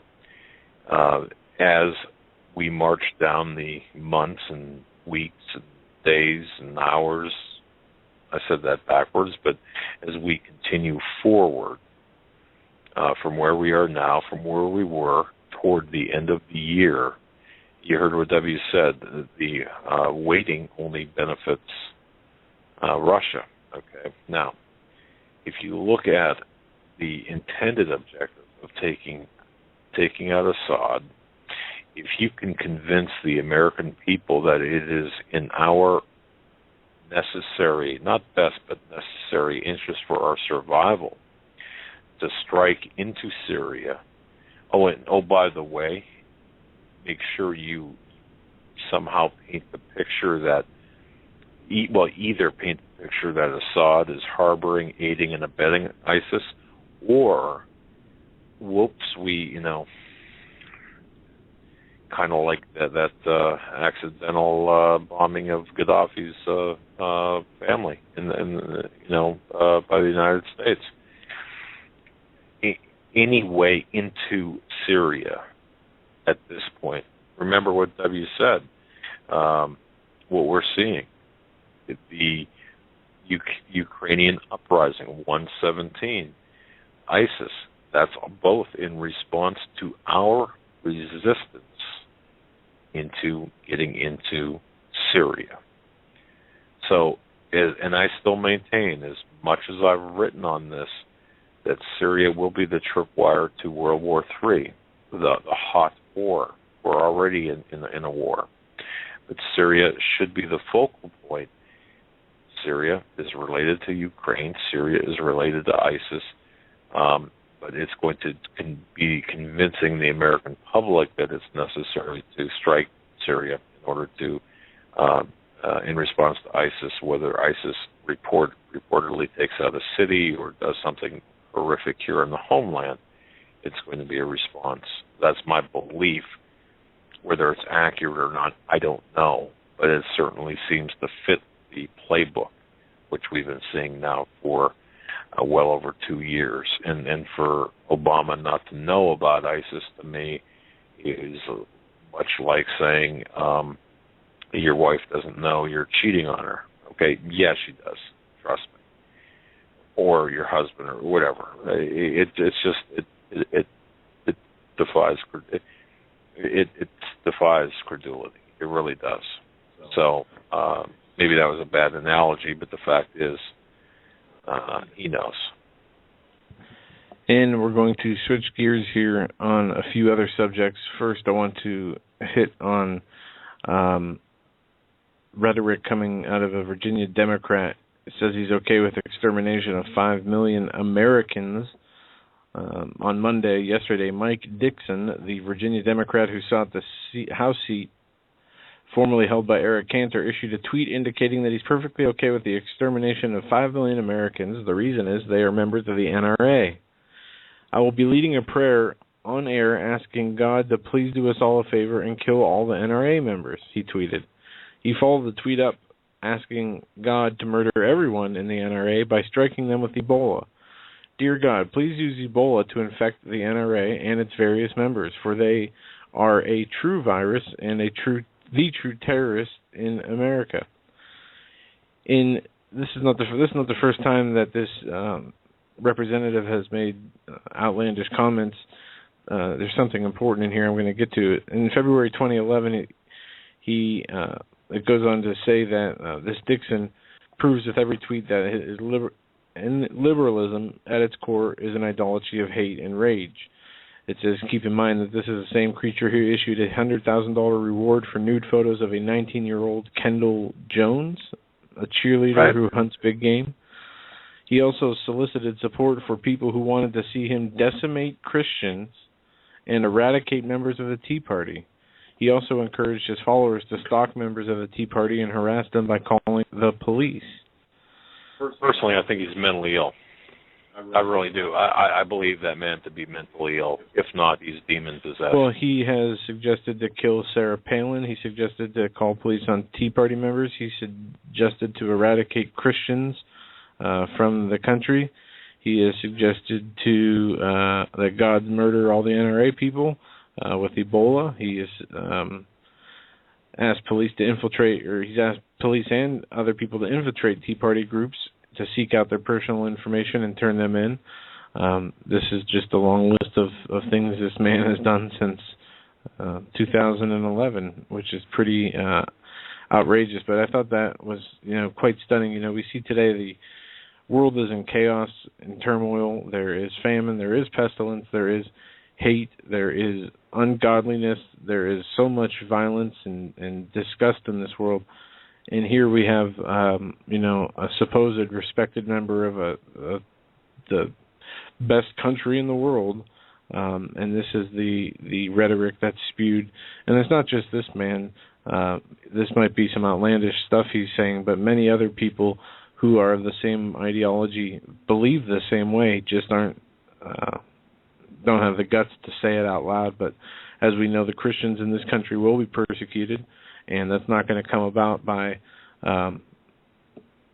just happenstance. There's going to be a move. It's already in the hearts of many people who are against the Lord, that the people who are Christian are the main issue and the main threat, the main problem of freedom and peace. And this is just the fire being stoked, as it will continue to be until all hell breaks loose on this country. There's a saying, and those who keep quiet about the moral abyss that we're in, it's by Dante Alighieri. The darkest places in hell are reserved for those who maintain their neutrality in time of moral crisis. And I would also add to that, there are special places in hell that are reserved for people who rejoice in the death of the wholesale slaughter of others, who rejoice in the immorality that rejoice in immorality, or that engage in behavior like this particular Dixon character. And again, I certainly believe that he's either mentally ill or demon possessed, or perhaps both. But could you imagine? We don't care about Democrat, Republican, the party lines, but could you imagine any Republican worth any kind of reputation saying this and in a different light? Sarah Palin saying this, I mean, the backlash, the outrage, the calls for a public execution that would come after, a John Boehner or a Sarah Palin would say something like that. And not to lump John Boehner in there with conservatives or Republicans, but the ones who are more known to be that, I guess. In other news here, immigration... Wait a second. I mean, can you imagine if we said something to the effect of... because our reach is pretty significant. Can you imagine if we said, we hope that Ebola strikes all the pro-abortion people, or anything like that? The backlash would be tremendous. Or we hope that Ebola strikes all of the homosexual community. Yeah, that would be considered hate speech, I would imagine. Of course. And honestly,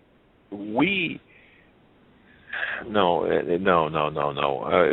That's not right. And any balanced person or a person of reasonable sensibilities would not say, write, tweet, type, or whatever they do, something like that. That's my opinion. Well, how about this story? We didn't get a chance to get into this story with the guests that we had on late last week and earlier this week. But there was a professor, and this is separate from a school in New Jersey, who suspended a student for saying "bless you" to another student class. A professor threatens to lower students' grades for saying "bless you" after sneezes during college classes. One professor at the coastal Georgia town has banned students from saying bless you in his class. Campus Reform reports that Dr. Leon Gardner, assistant professor of chemistry at the College of Coastal Georgia, pointed out his 6 rules on behavior in his introductory physics class syllabus. According to the 6th rule, under the behavioral deduction section of the syllabus, students' grade will be lowered for saying bless you. We are taught that it is polite to say bless you when someone sneezes. However, to say it while I am talking is not polite. It is very rude. Students that may decide to say bless you will be deducted up to 15% of their final grade for any disruptions in the class. He goes on to say the syllabus that saying bless you may result in an immediate 1% grade deduction for each occurrence, especially if the egregious behavior could result in expulsion from the class. I mean, this is the level we're getting at, where it says last week a high school Tennessee student was suspended after breaking a class rule saying bless you to a classmate. We're not even talking about people saying God bless you, which is what they should say when somebody sneezes. As the science behind it is your heart stops when you sneeze, so people would say God bless you because they felt that it was something supernatural, that your heart would stop and that you need the blessings of the Lord. They're making it passes the superstitious aspect of things. Right.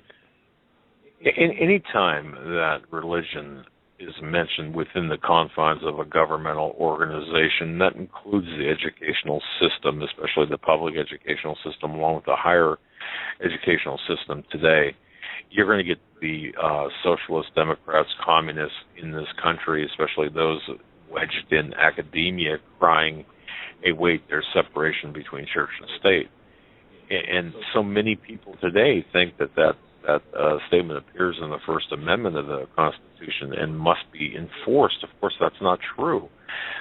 They don't appear. The words separation, church, state don't appear in the First Amendment. No, as we learned from a guest we had on who talked about this, and from other books and our own research, that it came from a letter written by Thomas Jefferson to another member of to the Danbury Baptist Association of Connecticut on January 1st, 1802. Wasn't law, wasn't any policy, was nothing. It was an opinion, what did you call it? A professional belief or opinion, as I said. And they've used that somehow to turn the belief system of America, which you could do what, Mark Dice goes around with a clipboard and a camera and asks some of the citizens in the county or wherever he's at a simple question, and they usually give dumb answers. But you could really go to a smart college or what would be considered a smarter, higher level of education standard college. You could ask people if separation of church and state is constitutional. Even among constitutionalists, many would say yes, I would imagine. That's how much it's been ingrained into our mind. And Joe, you mentioned the Jeffersonian letter of January 1st, 1802. Again, the letter from Jefferson to the Danbury Baptist Association of Connecticut. People think incorrectly that he was making a distinction that you could not mix the church and state. Well, the reason Jefferson even chose the expression separation of church and state, look, he was addressing a Baptist congregation. He was not a member of this congregation, but his intent was to remove all fears that the state would make specific dictates to the church. In other words, he was pretty much establishing this common ground with the Baptists by borrowing the words of one Roger Williams, who was one of the Baptists' own preachers. Okay, so the wall was understood as one directional, shall we say. Its purpose was to protect the church from the state. So even if you want to argue, if you've got a very smart, intelligent, witty brother-in-law or sister-in-law or whatever, and if they bring this up, just mention Jefferson's letter of January 1st, 1802 to the Danbury Baptist Church, and they'll say, yeah, that's right. He was saying that there's got to be a separation between the church and state. No, what he was saying was that the church must be protected by the state. And of course, you folks, you can look this up on the internet, I'm sure, and find a reliable source for this information. Now, I know Greg Jackson talks about this in a number of his books and goes into great detail. But the fact of the matter is, it's all a myth that's being perpetuated by agnostics, atheists, and the satanic globalists that run this country. Did I catch you in a bad moment there, buddy? Just mid-type. In the closing minutes before the top of the hour break, we're going to take your phone calls in the next hour, 661-244-9839. If you want to call in, we can talk about anything that's on your mind or we did not cover. This article, Immigration Fears Terror Threat from 6,000 missing on student visas. The United States and the Obama administration is unable to locate 6,000 foreign nationals who've entered the United States on student visas, raising concerns about the government's ability to track potential terror suspects who may already be in the country. What about the hundreds of thousands of undocumented people who've come across the border without any documentation? Shouldn't we be more concerned about that? I totally agree with you on that. Just a little bit crazy to be reporting about 6,000 students you can't locate who you gave visas to, rather than the hundreds of thousands of gang members you led over the country legally. And this whole process, folks, was started quite a while ago, and of course we can go back to '65 with Johnson, and of course we can go right on through the decades that followed, right to the present. This has always been the objective of these globalists, is to saturate this country. And once again, there are people of limited intellectual foresight that believe, well, this is only to get more Democratic voters. Well, while that might be true, there are a lot deeper reasons, a lot more important reasons than just that, especially when you can control the voting machines. And by the way, W and other listeners, yes, we will have people on to talk about the black box of voting, the corruption of our voting process. We do have some invitations out there right now, and we're waiting to hear back about this, because I think it's so important for people to understand how corrupt the voting process has been. Folks, you're listening to a very special Tuesday edition, the day after Labor Day. This is the second day of September 2014. I'm Doug Hagmann in studio with my co-host Joe Hagmann. He's my son. Together we are the Hagmann and Hagmann Report. Together we've got about 35 years. About 38 years. FreezeDry.com to look at the wide variety of survival foods available. Freeze-dried foods from the Freeze-Dry Guy store longer, rehydrate faster, are nutritionally superior to, and taste better than any other long-term storage food available. Visit FreezeDryGuy.com or call toll-free 866-404-3663. FreezeDryGuy.com. You want answers? I think I'm entitled. You want answers? I want the truth. You can't handle the truth.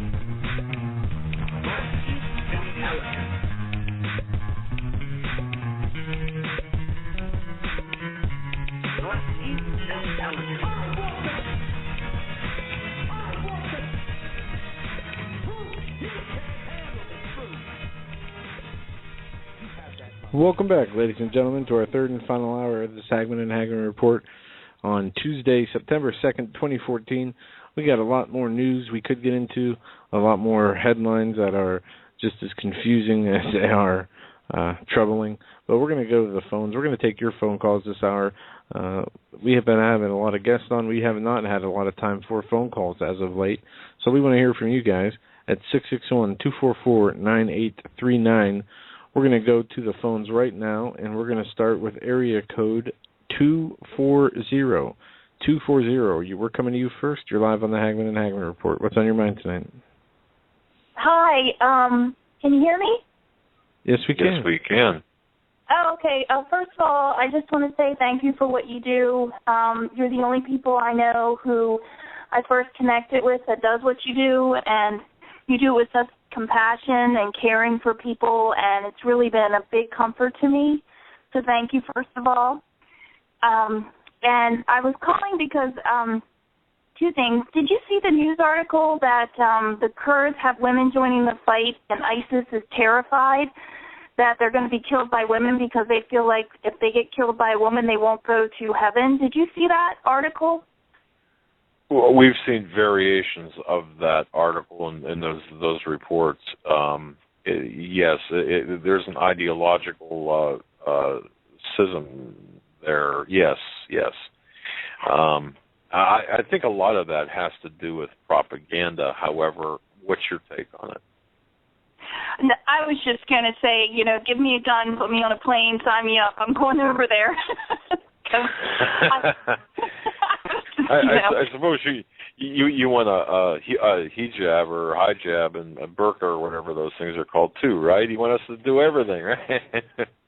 Yeah, whatever it takes so they know that I'm a woman there and I'm going to take them down and that see them run the other way. So I just didn't know if you had seen that article. I just was wondering if, that was true. And, I thought that was kind of a funny thing, that was what they're afraid of now. So, yeah, and I think, caller, I think a lot of that is kind of this white noise of stuff that, yeah, it's out there. Yeah, it's something to comment on, but is it really that big of a deal?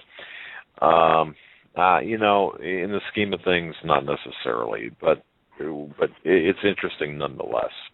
So go ahead. Okay. And then the other thing I was calling to get prayer for my son Josh. He's 19, and much to my disagreement, he started getting into astral projection. Things like that. I don't know I know that I've heard that talked about before. It just seems like there's a big attack on young people. It starts in schools. They teach them that they can go against their parents and do what they want. And I just was calling to ask for prayer for him. It breaks my heart. He's, getting into some things and some behaviors are coming out, and I've been praying a lot. I just, was wondering if, you could keep him in your prayers. Sure. You know what, ladies and gentlemen, we've got a caller on the line here who's a mother of a 19-year-old whose first name is Josh. Josh is involved in New Age astral projection kind of behavior, and, of course, behavior that's really antithetical to the Christian belief system. And, of course, we've got a mother that's very concerned about this. So she needs and he needs our prayers. And, caller, if you don't mind, and I just thought of this, you've heard of Pastor John Kyle. Have you heard of him? Pastor John Kyle? No, I haven't. Okay, if you'd like to do this, if you'd like to send me an email, I will, with the subject line, just do the subject line with your son's name on it, okay? Just his first name. What I will do is I'll send you back an email, and I'll alert Pastor Kyle. I'll have Pastor Kyle talk with you. I think Pastor Kyle could probably help you on the phone. I really do, because it does sound like he's heading down a path that is. You don't want to go down that path, Oh, no. And there's issues with violent outbursts and, other things are coming over him. And so I don't. And With your permission. With your permission. If you just go to Hagmann and Hagmann.com on the contact, on the right-hand side, there's a contact button. Press that, and a box will pop up, or a page. It'll take you to a page. Just put your son's first name in there. I'll see it. And if you don't mind, what I'll do is I'll forward your email to Pastor John Kyle. Pastor Kyle is a deliverance minister. Deliverance ministry. Yeah. But he can give you some good advice. Thank you so much. I really appreciate it. I need help, and I need help. So thank you so much. And I'll give him the heads up. Because, it's a shame, and we're seeing more and more of this. Joe and I are seeing more and more of this take place today. What it's doing is opening up doors to evil entities that not only affect your son, but affect your family and your environment that you live in. And it's a very dangerous thing, even though, people will make it seem like it's cool or it's something, better. It's something futuristic or some kind of superpower. It is nothing but from the pits of hell, and it is and will, bring evil into a situation where it has no place of being, but is let in through acts such as that. And I know people personally who have had not done this themselves, but family who has been involved in that, and they are completely lost. And I fear never to return again. And it's a slippery slope. So you guys will definitely be in our prayers, and we'll reach out to Pastor Kyle and Russ and whoever else would be willing to help, because that has to be taken care of. Thank you so much. I fear for the same thing, and a lot of sleepless nights. Thank you. I will send the email, and I'll be praying, and I look forward to talking to Pastor Kyle, because the end goal for me is I want my son in heaven with me one day. And he did listen to Billy Graham quite a bit and came to the Lord, but started getting into this stuff afterwards when he was about 17. So thank you so much. I will send the email, and God bless you guys and everything you do. Thank you. God bless you. Thank you so much. Thanks for the wonderful call. I remember walking around, Joe, when I was in high school with, and this is a big thing back then, with a copy of Mao's Little Red Book, and thinking I was quite the intellectual, because I was open to things like that, and it kind of reminds me too of, what Paul McGuire said. You look at Paul McGuire's path. If you know his personal story, it's amazing what his personal story, and that's why Paul. I think that's why Paul and I get along so well. Plus, he understands the Tavistock nature of what's going on with our young people today, and the product of all of this mind control. And we're going to have people, too, on to talk about the electromagnetic effects of things and the blue. Yeah, have you heard, Joe? Have you heard about this? And folks, the effects that the blue screen has on your sleeping patterns and other things. It's amazing what we're finding out now, and I think a lot of this has been pre-planned. It's something, folks. We're getting bombarded from every direction in our lives by things that are not spiritual, or that are spiritual but are not of God. And I think that a lot of this has been planned. Wow. All right, let's move on to another phone call. We're going to go to area code 772. 772, thanks for holding. You're live on the Hagmann and Hagmann Report. Go ahead. Hi, Dr. Jones. How you doing tonight? Very well. I had two questions. The first one was, these guys that are supposedly beheaded, what happens to their bodies? Do the U.S. get them back, or what? It depends on the situation. I don't know the disposition of the bodies of the two journalists. Usually they're found abandoned or on display somewhere as You go back to Nicholas Berg, the beheading of Nicholas Berg. You go back to the Wall Street journalist Daniel Pearl. Their bodies were found abandoned in different locations. So, but with being specific with respect to these two journalists, I'm sure their bodies and heads will be found and ultimately returned, I suspect, returned back to their families or the government. One of the. And the second thing is, I sent you an email about this, but yesterday morning on Fox News, which is now turned into just entertainment, they had a lady on there that was vacationing with her family in California, and she snapped some pictures of a red boat with a bunch of people jumping out of it dressed in black. I'm not saying they're ISIS, and it happened again the next day, and they only caught, a few of them or whatever, but they came in on the ocean, jumped out of the boat on the beach, and ran in. Have you guys heard about that? No. Not at all. Yes, I sent you an email last night about it, and it was on the news yesterday. It was a red boat. I don't know how many they caught out of the first crew, but then it happened again the next day. This is on the beach in California. Okay, I will look for your email. I'll make it a point to look for your email tonight or first thing in the morning to grab that and to. The subject is California Beach. Okay. Thank you for alerting me to that. I really appreciate that. Thank you so much. All right, God bless you. I'm not going to hold up time and somebody else get in. Thank you, dear. All right. Wow. Okay. Joe, remember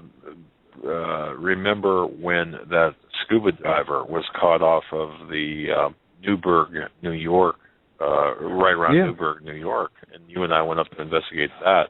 I think you were with me, right? Yes, it was. Newburgh was a town that looked like it was bombed by a World War II bomber, and it's about half torn down buildings. The other half are drug houses, from what I remember correctly. Not a nice place to be. I thought New York City ghettos were bad. That was rough. Well, now we're going to get emails from people from Newburgh. I can just saying our town's not bad. Really, what was it, like 6 years ago? It was then. Yeah, it was something like that. But there have been a lot of strange things, as that caller pointed out. You've got that, and of course you've got the divers that were never successfully or never explained with any type of mystery divers in the water near a nuclear power plant found in Newburgh, washed up. The police department, in fact, we asked the police department, and they said just no comment. And at the very same time, there were, of course, in Olean, New York, I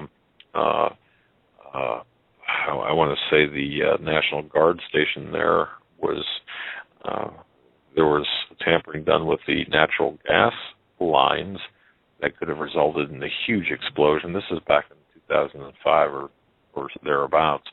So a lot of strange things that have taken place that have really fallen into the black holes of information. Yeah.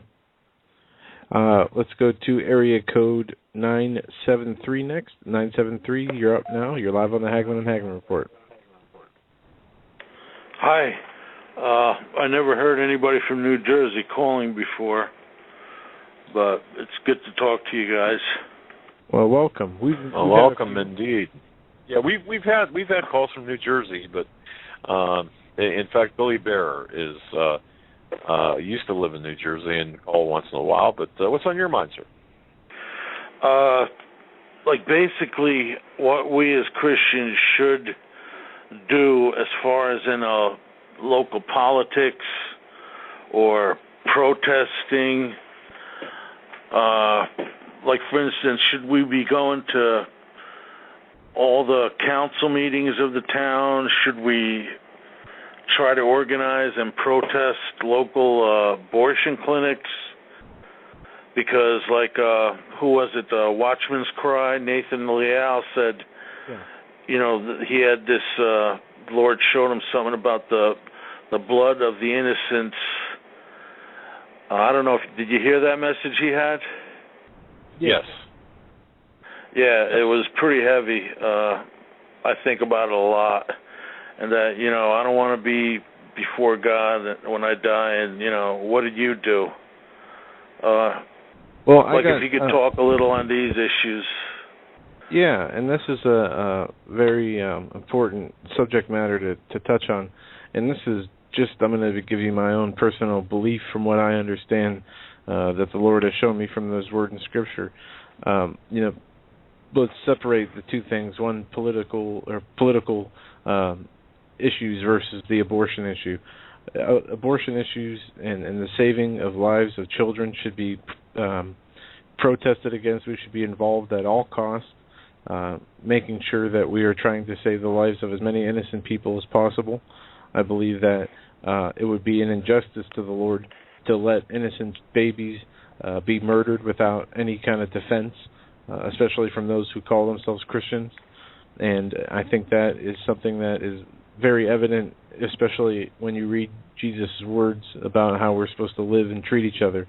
Now, when it comes to politics, I will say that is something that I think people need to pray about and understand what the Lord tells them to do, because there is a time when the Lord calls us out of the systems we're in, the worldly systems, and to only focus on Him. Now, are we in that time? That's something that the Lord, in my mind, in my opinion, needs to tell each and every one of us ourselves. We need to get that understanding from Him. Otherwise, we can put ourselves in doing something against the Lord's will. And if I can chime in, caller, to give my 2 cents, I'll tell you this. We had Coach Dave Daubenmire on the program last week, and what he does, and now he's I heard him. I heard some of that. Yeah, Past Assault Ministries. Caller, I would, seriously, if I were you, I'd just send him an email, tell him that you're a listener to our program. That'll get his attention, and ask him what you should do, what he thinks you should do. But I'll tell you this, I'm in favor of letting everybody know. If you've got a neighbor who's works in an abortion clinic, letting them know, letting all your neighbors know what they do, where they work. That's me. That's me personally. That's but that's me, and I want to take a stand because I'm sick and tired of innocent blood being shed. And I think that if we don't do something, we're going to have to answer to our God, our Lord and Savior, because He's going to say, "What did you do? What did you do?" Yeah. You sound like the kind of guy that you sound a little bit like me, and you don't want to be stumbling around for an answer when that question is asked of you. Yeah. Exactly. Wow. Okay. Well, hopefully that answers your question, but I would definitely contact Coach Dave Daubenmire, say, look, here's the deal. I'm in New Jersey. I'd like to do something. What do you recommend? And I think he's got back. Send me an email if you want. Does he have an email, or his website? His website I can't spell his name. Okay, his website is ptsalt, ptsalt.com, as in pastthesalt.com. It's ptsalt.com. Okay. Right, and if you go on our website, if you go on Hagmann and Hagmann.com, under past shows for September, or for August, I'm sorry, his name and website will appear there as well. Okay, great. Thank you. All right, buddy. Thanks for the call, my friend. All right.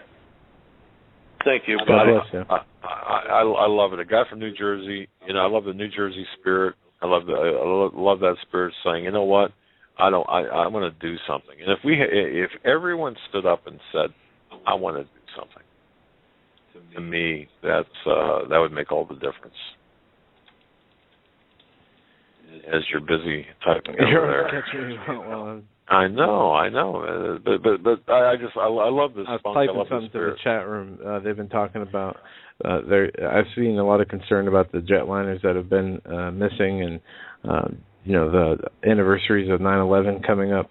And I just wrote that I'd say between the 7th of this month and the 27th are the dates I would pay closest attention to, just in my mind.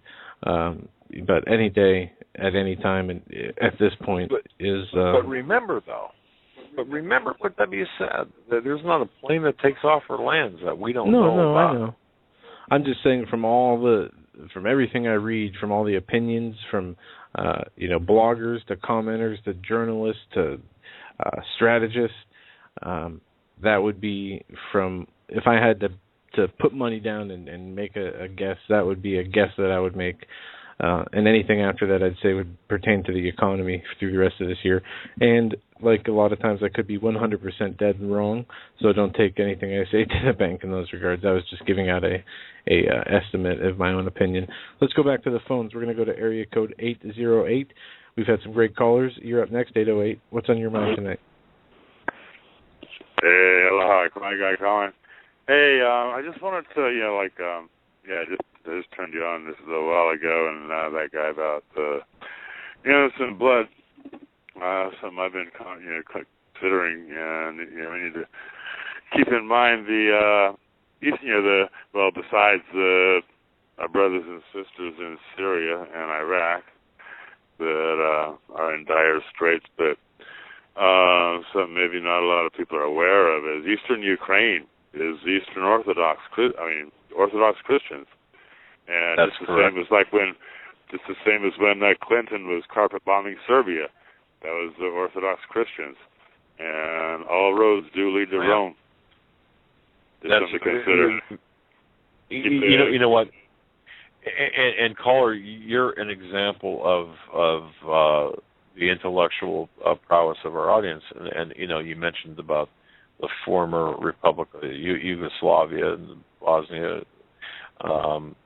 and what happened during the Clinton years, and the ethnic cleansing, the genocide. Yeah, this has been going on. It's all about the extermination of Christians. I said, all roads lead to Rome. Get rid of the heretics. And they're the ones that created Islam. That's why I had a hard time with, he's Shubat. He wouldn't cop to that. But, all roads do lead to Rome. God bless you guys. Waleed's an interesting guy. I agree with him on about 95% of what he says. There's about 5% that I've got questions about, but nonetheless, when you say all roads lead to Rome, once again, we've got to be very careful when we point fingers to make sure that we're talking about the hierarchy, about the Masonic structure, the Jesuit Masonic structure behind that infrastructure. Read the Jesuit Oath. It's a whole lot like it's a whole lot like some creed. The Jesuit Oath. Act like one of them, be like one of them, pretend you're like one of them, and then hit them when they're not looking, and you got spill their blood. That's their babies against the wall. The Jesuit Oath. It's pretty blunt. Yeah, it is, and people will take issue with, the Jesuit Oath that you're talking about. That's that's not true, and so on and so forth. But I think that there's, and I think that there's enough direct evidence to support the fact that it is true. But I mean, I'm just saying that people will argue. When you mention that, they'll say, "Oh, come on, it's conspiracy nonsense." Well, no. Follow the evidence. There's tons of controlled opposition. There's lots of controlled opposition. There you go. Right on. All right, God bless you guys. I'm picking Louise right now. Aloha. Thanks, brother. Take care. All right. Interesting. Great questions. Great and great observations. I'll tell you, I'd like to get all the listeners in a room and just pick their brains, and I'll bet you we could solve the world's problems. I'm telling you, man. I'm just impressed by the level of knowledge that our audience has. It really is good. Let's go to area code 505. 505, thanks for holding. You're live on the Hagmann and Hagmann Report. Go ahead. Hey, Doug and Joe. I just wanted to amplify on something that W had said last night, and Doug, you brought it up again tonight about the lead time that's required to project any serious kind of force. And, he spoke last night about just the supply train type logistics, but there's two other issues that I'll tell you, I got this in briefings that I believe should have been classified, but they were not, so I'm free to talk about it. Before our second foray into Iraq, we sat down and looked at the ordinance that was required to go in and do the job, and understand there's well over 100 separate items that are necessary in order to project force. And to simplify things, the Army uses a red, yellow, green coding system. Green means you have plenty, all you need, no problem, go for it. Yellow means, well, we really don't have as many as we'd like, but, you could get by. And red means that there's no way, we don't have enough of that resource. Well over 50% of the ordnance items that we needed to invade Iraq were in the red category 6-9 months before we went in. Of the remaining items, the majority of those were yellow. In other words, we didn't have the ordnance required, the bombs, the small arms ammunition, any of it required to go and invade the country. So all of the, hey, we'll give you one more chance, we'll give you one more chance, we'll give you 3 more chances, that was all a stall so that we could actually arm up so that we were ready to do it. One other issue that we had, and we continue to have, what the Army does, according to EPA regulations, once the Army says that a piece of ordnance is obsolete or is unsafe to use, it immediately becomes hazardous waste. So in order to avoid having to deal with hazardous waste, the Army keeps obsolete and indeed dangerous items on the books years and years and years. Well, what happened is they had so much of this obsolete junk in the way that they had to move, multiple hundreds of millions of pounds worth of stuff out of the way just so that we could get to the ordnance that we did have. So that supply chain issue is more than just the logistics of getting there. I suspect, have the same problem today. What was the cause of not having the munitions or the military equipment? I mean, at the time that you're referring to, which I suspect was, what, in 2002? Leading up to 2002, right. Okay, all right. What was the cause of that? The basic cause is that appropriations go to the, if you'll pardon the phrase, this is the way they put it, to the sexy programs. The high-tech, gee-whiz type things get all the money, and we sent young men and women into combat without body armor because we spent the money on the gee-whiz stuff. And our soldiers, even today, are supplying some of their own equipment because we have a dishonest appropriation system. Okay. Wow. All right. I knew that a lot of our service people had to pony up for their own body armor in certain cases. I didn't realize it was that prolific, however. And nor did I realize it extended back into 2002. I thought it was more of a recent problem, like, mid-war, so to speak, forward. But that's very interesting. Wow, okay. Well, what about the...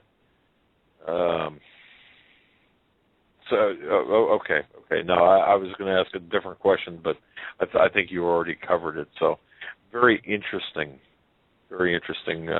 point of view. Wow. Are you still active? Are you still active? No, I'm semi-retired. I get called in to consult every once in a blue moon, but I'm semi-retired, and as far as I'm concerned, I would just as soon stay away from what's going on nowadays. Well, if you hear anything juicy, give us a call and spill the beans. We'll make sure we get it out over the airwaves. Okay, I sure will, fellas. All right, buddy. You. Thank you. God bless you as well. Great call. Absolutely. And I'm looking for, there we go. That's a good, that was a good, really, I didn't think about that. Leading up to the war,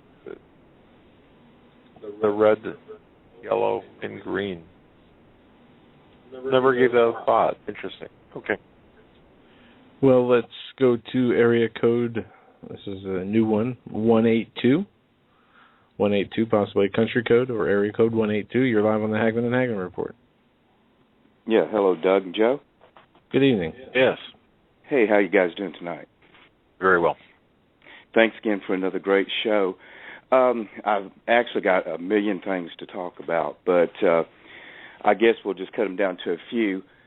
What I was calling about was what Coach said last week, and then I've seen also in the chat room people talking about it just seems like the forces of evil in Satan's army and the people who serve Satan are, they're organized and they're getting their job done for their master.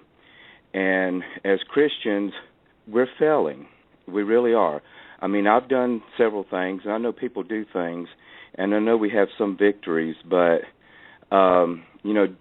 we were commanded to occupy until he returned, and that means trying to be in charge of the political, of course the spiritual, and the social. We were supposed to be the leaders in these things, the way that I read the word, and it just seems like everybody's waiting. It seems like a lot of Christians, I see it in the chat room, everybody's waiting till they knock on everybody's door before they do something.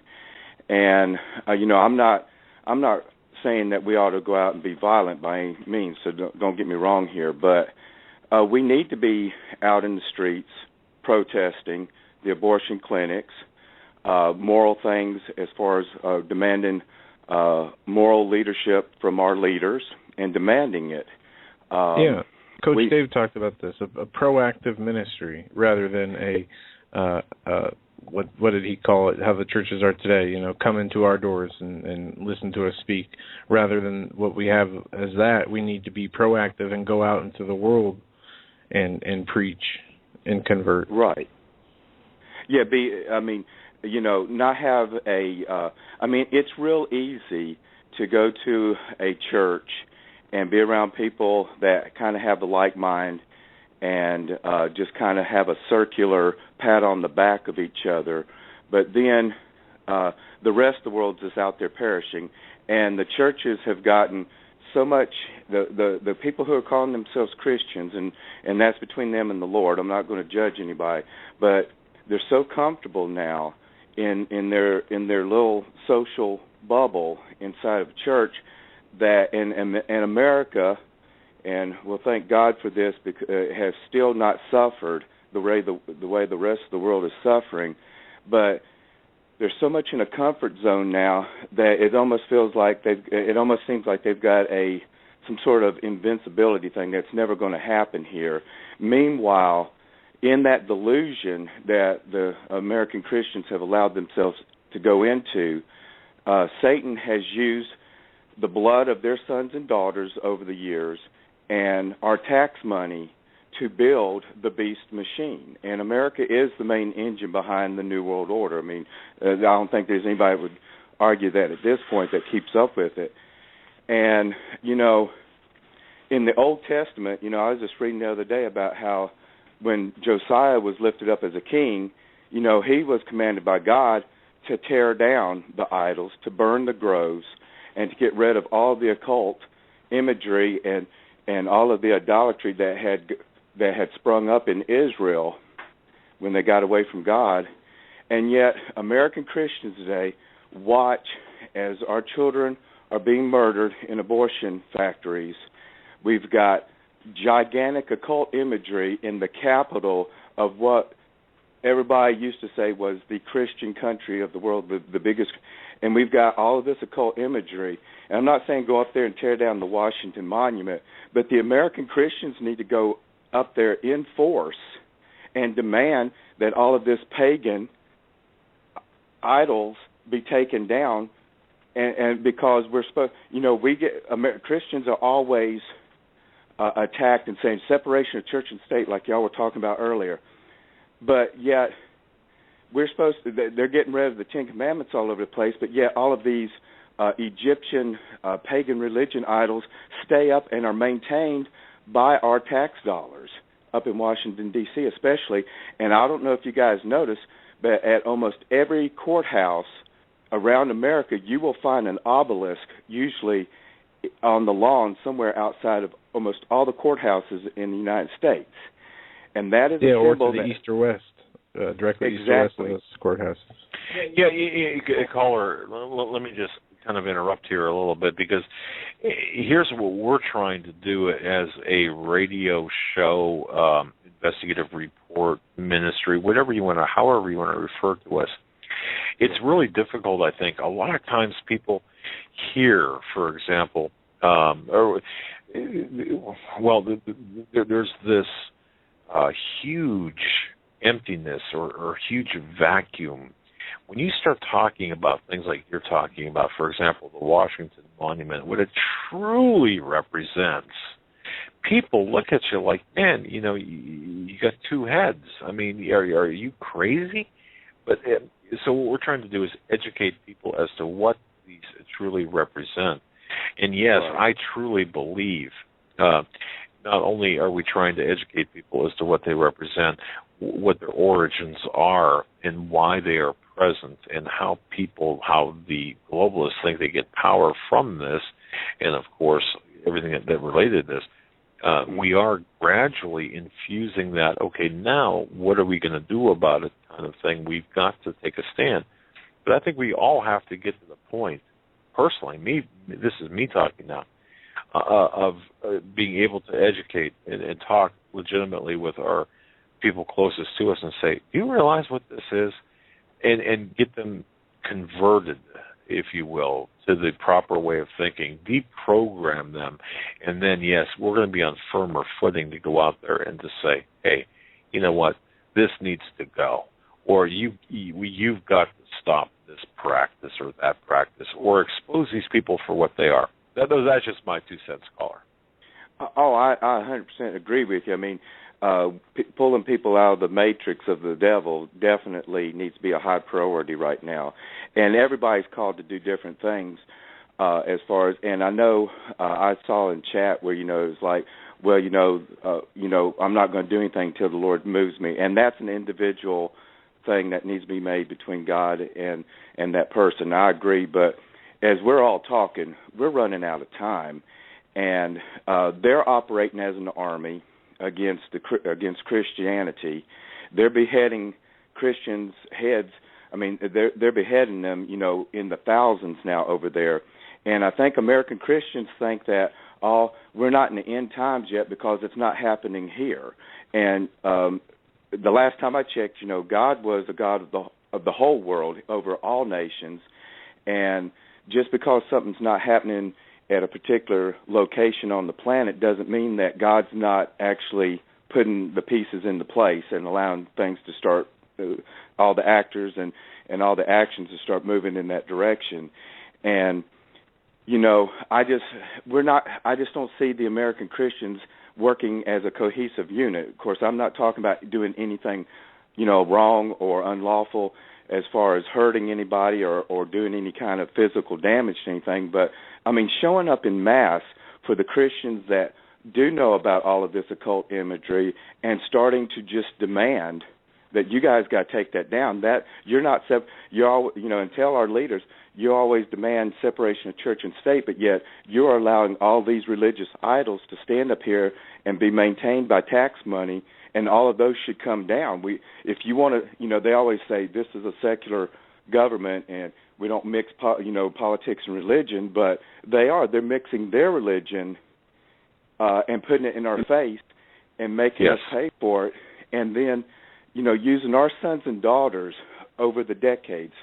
I'm pretty much convinced that World War II was a necessary war, but every war since then, not denigrating anything that our soldiers have done, not knocking them at all, but all the wars since then has been to build this new world order and the world empire, and a lot of Christian men and women have gave their lives and are injured building this beast system, and it just breaks my heart that today, even still today, with all of this going on, with their flaunting in our face, putting it on the Super Bowl, all this demonic imagery, that we're all still basically setting idol as as a majority of Christians, we're still idle, and they're in full gear, and we're sitting there, and it's breaking my heart, Doug and Joe. It's just breaking my heart. Two things. And number one, I would urge you to really study the origins of World War II, which was actually an outgrowth of World War I. And I think it was necessary only to the extent that World War I created the conditions necessary for World War II, and that's a whole program altogether. But you mentioned something, and I want to mention this because I'm not sure how many listeners know this, about the beheadings coming here. Well, folks, back in 2006, I engaged in some dialogue with a guy by the name of Mo Hassan out of Orchard Park, New York. He was the owner and founder of Bridges Television. And it was the dialogue originated with my question to him: are you going to be airing a certain television network via Bridges Television across the country? And we had some dialogue back and forth, and it got pretty heated. And I had appeared on Buffalo Radio and talked about Mo Hassan and Bridges TV. It was in 2008. I had a knock on my door with two FBI agents who slapped down a photograph on my dining room table of Mo Hassan and another individual who will remain nameless, and said, "Hey, if you ever see these two guys outside your door, you better watch it because they're dangerous." Okay, but have a nice day or have a nice evening. We're not going to do anything about it. And subsequent to that, it was in February of 2009 that Mo Hassan beheaded his wife in the Bridges Television studio in Orchard Park, New York, which is a suburb of Buffalo. So it's already here. The reason I mention that, it's already here, and the beheadings are already on American soil. It's just that they're not being reported. I don't care if it's MSNBC or Fox News. They're not being talked about. Right. Well, and also it's already hit Britain, because remember about 8 months ago, there was a guy that they beheaded, some Muslims beheaded him right on the street in front of everybody. Yeah. So, I mean, it's already getting here to the West. And, I was talking to somebody I know, they say they're born again Christian, and but and I won't start up a whole thing in chat or anything like that, but he believes in a pre-trib rapture and says, well, I think that's going to happen, but if not, then I'll end up in a camp and I can preach then and share the gospel, and that may be the case. But the Christians in this country, I mean, he really believes that he's going to go up before things get really bad, so he's really not that worried about it, and he's prepared a little bit, but he still thinks he's going to get out before it gets too bad. So, and the thing is that a lot of go ahead. I'm sorry. Caller, I mean, the only problem I find with the doctrinal differences with respect to the rapture is the falling away that could occur for those of weak belief that, hey, if I'm wrong about the pre-trib rapture, for example, then their belief system could be eroded to an extent where they fall away from the church and become deluded into thinking that they believed a lie, when in fact it wasn't a lie. It was just a twisting of doctrine or mistaken doctrine. Okay, so I mean, to me, it's not really a salvation deal breaker, I guess. But go ahead, sir. No.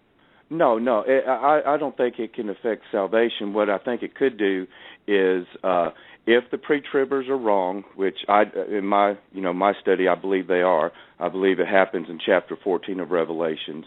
But if they're wrong, and it could set up for them to be deluded, like Paul says, in the last days there'll be strong delusion, that they might believe a lie, and it could make them think that the Antichrist is Christ, because they might set up some sort of scenario where they think they're getting raptured when they're really getting pulled into the Antichrist system. But so that's the whole thing there. Right. But he was saying that if we don't get raptured pre-trib, then I'll just I'll be in a camp and I can preach the gospel, and then they can they'll send me to the guillotine, and that's all fine and good, and that may be how it goes down for that person. But as we're seeing, whether these videos are fake or real about these beheadings, I think a lot of Christians in this country, through some movies and stuff, think that, okay, I'm just going to sit in a nice prison, get something to eat, and then I'm going to go up and deny the mark, and then they're just going to chop my head off, and in 1 second I'm gone. But we're seeing that they're cutting heads off with little knives that could take, quite a long time to finish the procedure. And I don't think that Satan's going to make it that easy on the Christians and the Antichrist when they do start chopping the heads worldwide. They're going to make it as rough, and they're going to rape our families.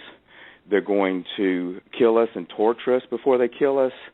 And us as Christians need to be fully prepared. There's a few books like Torture for Christ, and several others. You've had some people talk about that on your show.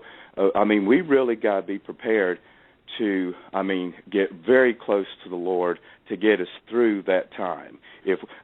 And I think that the Lord might see fit to actually escape those things and not have to go through going into a camp or being, it says, I'll keep you from that, hour of temptation, where I've interpreted that in Revelation chapter 3 to be the hour of temptation when you're given the decision to take the mark or die.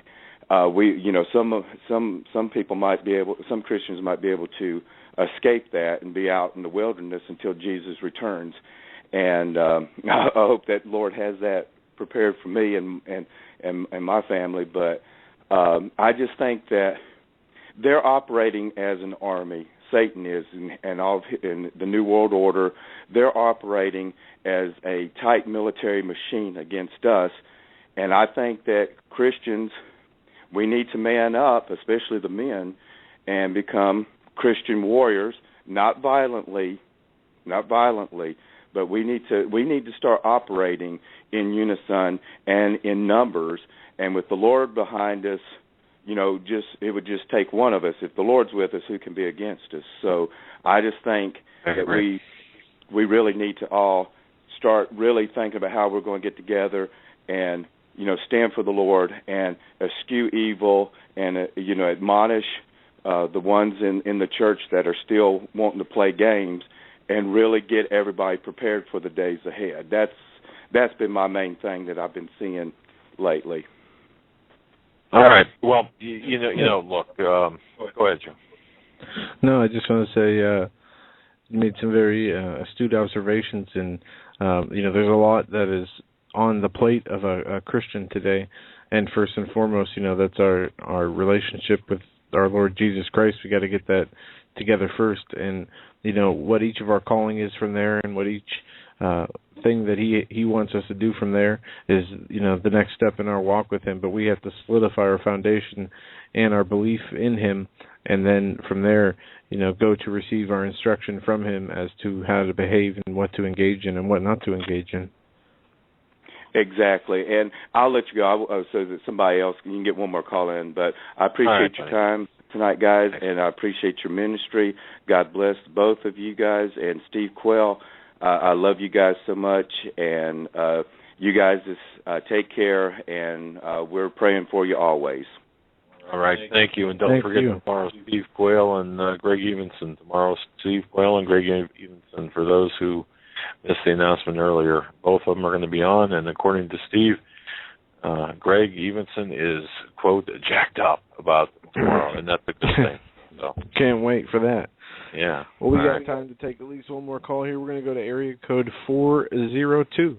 402, thank you for holding. You're live on the Hagmann and Hagmann Report. Well, I feel so honored to be here. Thank you, and praise the Lord Jesus. How are you guys tonight? Very well. We're glad to have you. Well, thank you. I want to say to your last caller, I want to say one simple word. I think you'll get my drift. I want to say to you guys personally, if I may be so bold, I want to say that I think you guys do a wonderful job. I love you all dearly as brothers. Doug, you will know me. My name is Harold. I live in Omaha, Nebraska. You will know me as the Smiling I'm a very outspoken individual. If I may be so bold, I would like to just address your listeners for a moment. In the last few weeks, I found out that I had been underneath a 2-year federal investigation because they didn't like my YouTube videos, they didn't like my Facebook posts. And I told the FBI when they contacted me, I said, I will not apologize for anything that I have said in any way, shape, or form. I will stand with righteousness. Never in any of my stuff will you ever find that I have ever made any threats in any way, shape, or form. I don't believe in making threats. I believe it's dishonorable. I don't know how many of your listeners are under federal investigation, but I would advise them, no matter what happens, stand in righteousness, stand with God, claim Psalms 91, do the right thing. They're going to send a lot of us to prison and a lot of us to jail for standing up for God, but they're not going to say standing up for God. They're going to create a lot of ridiculous laws, which they've already done, to be able to put us in jail for. But by the time the smoke clears, even the Lord knows that it's all about because we want to stand righteous with God. And it's better to obey man, it's better to obey God than it is man. A lot of people have got some bad understandings of Romans 13. And Romans 13 is true as long as the government is doing everything they can to obey God. But outside of that, obey God, do not obey man, stand up for righteousness, do the right thing.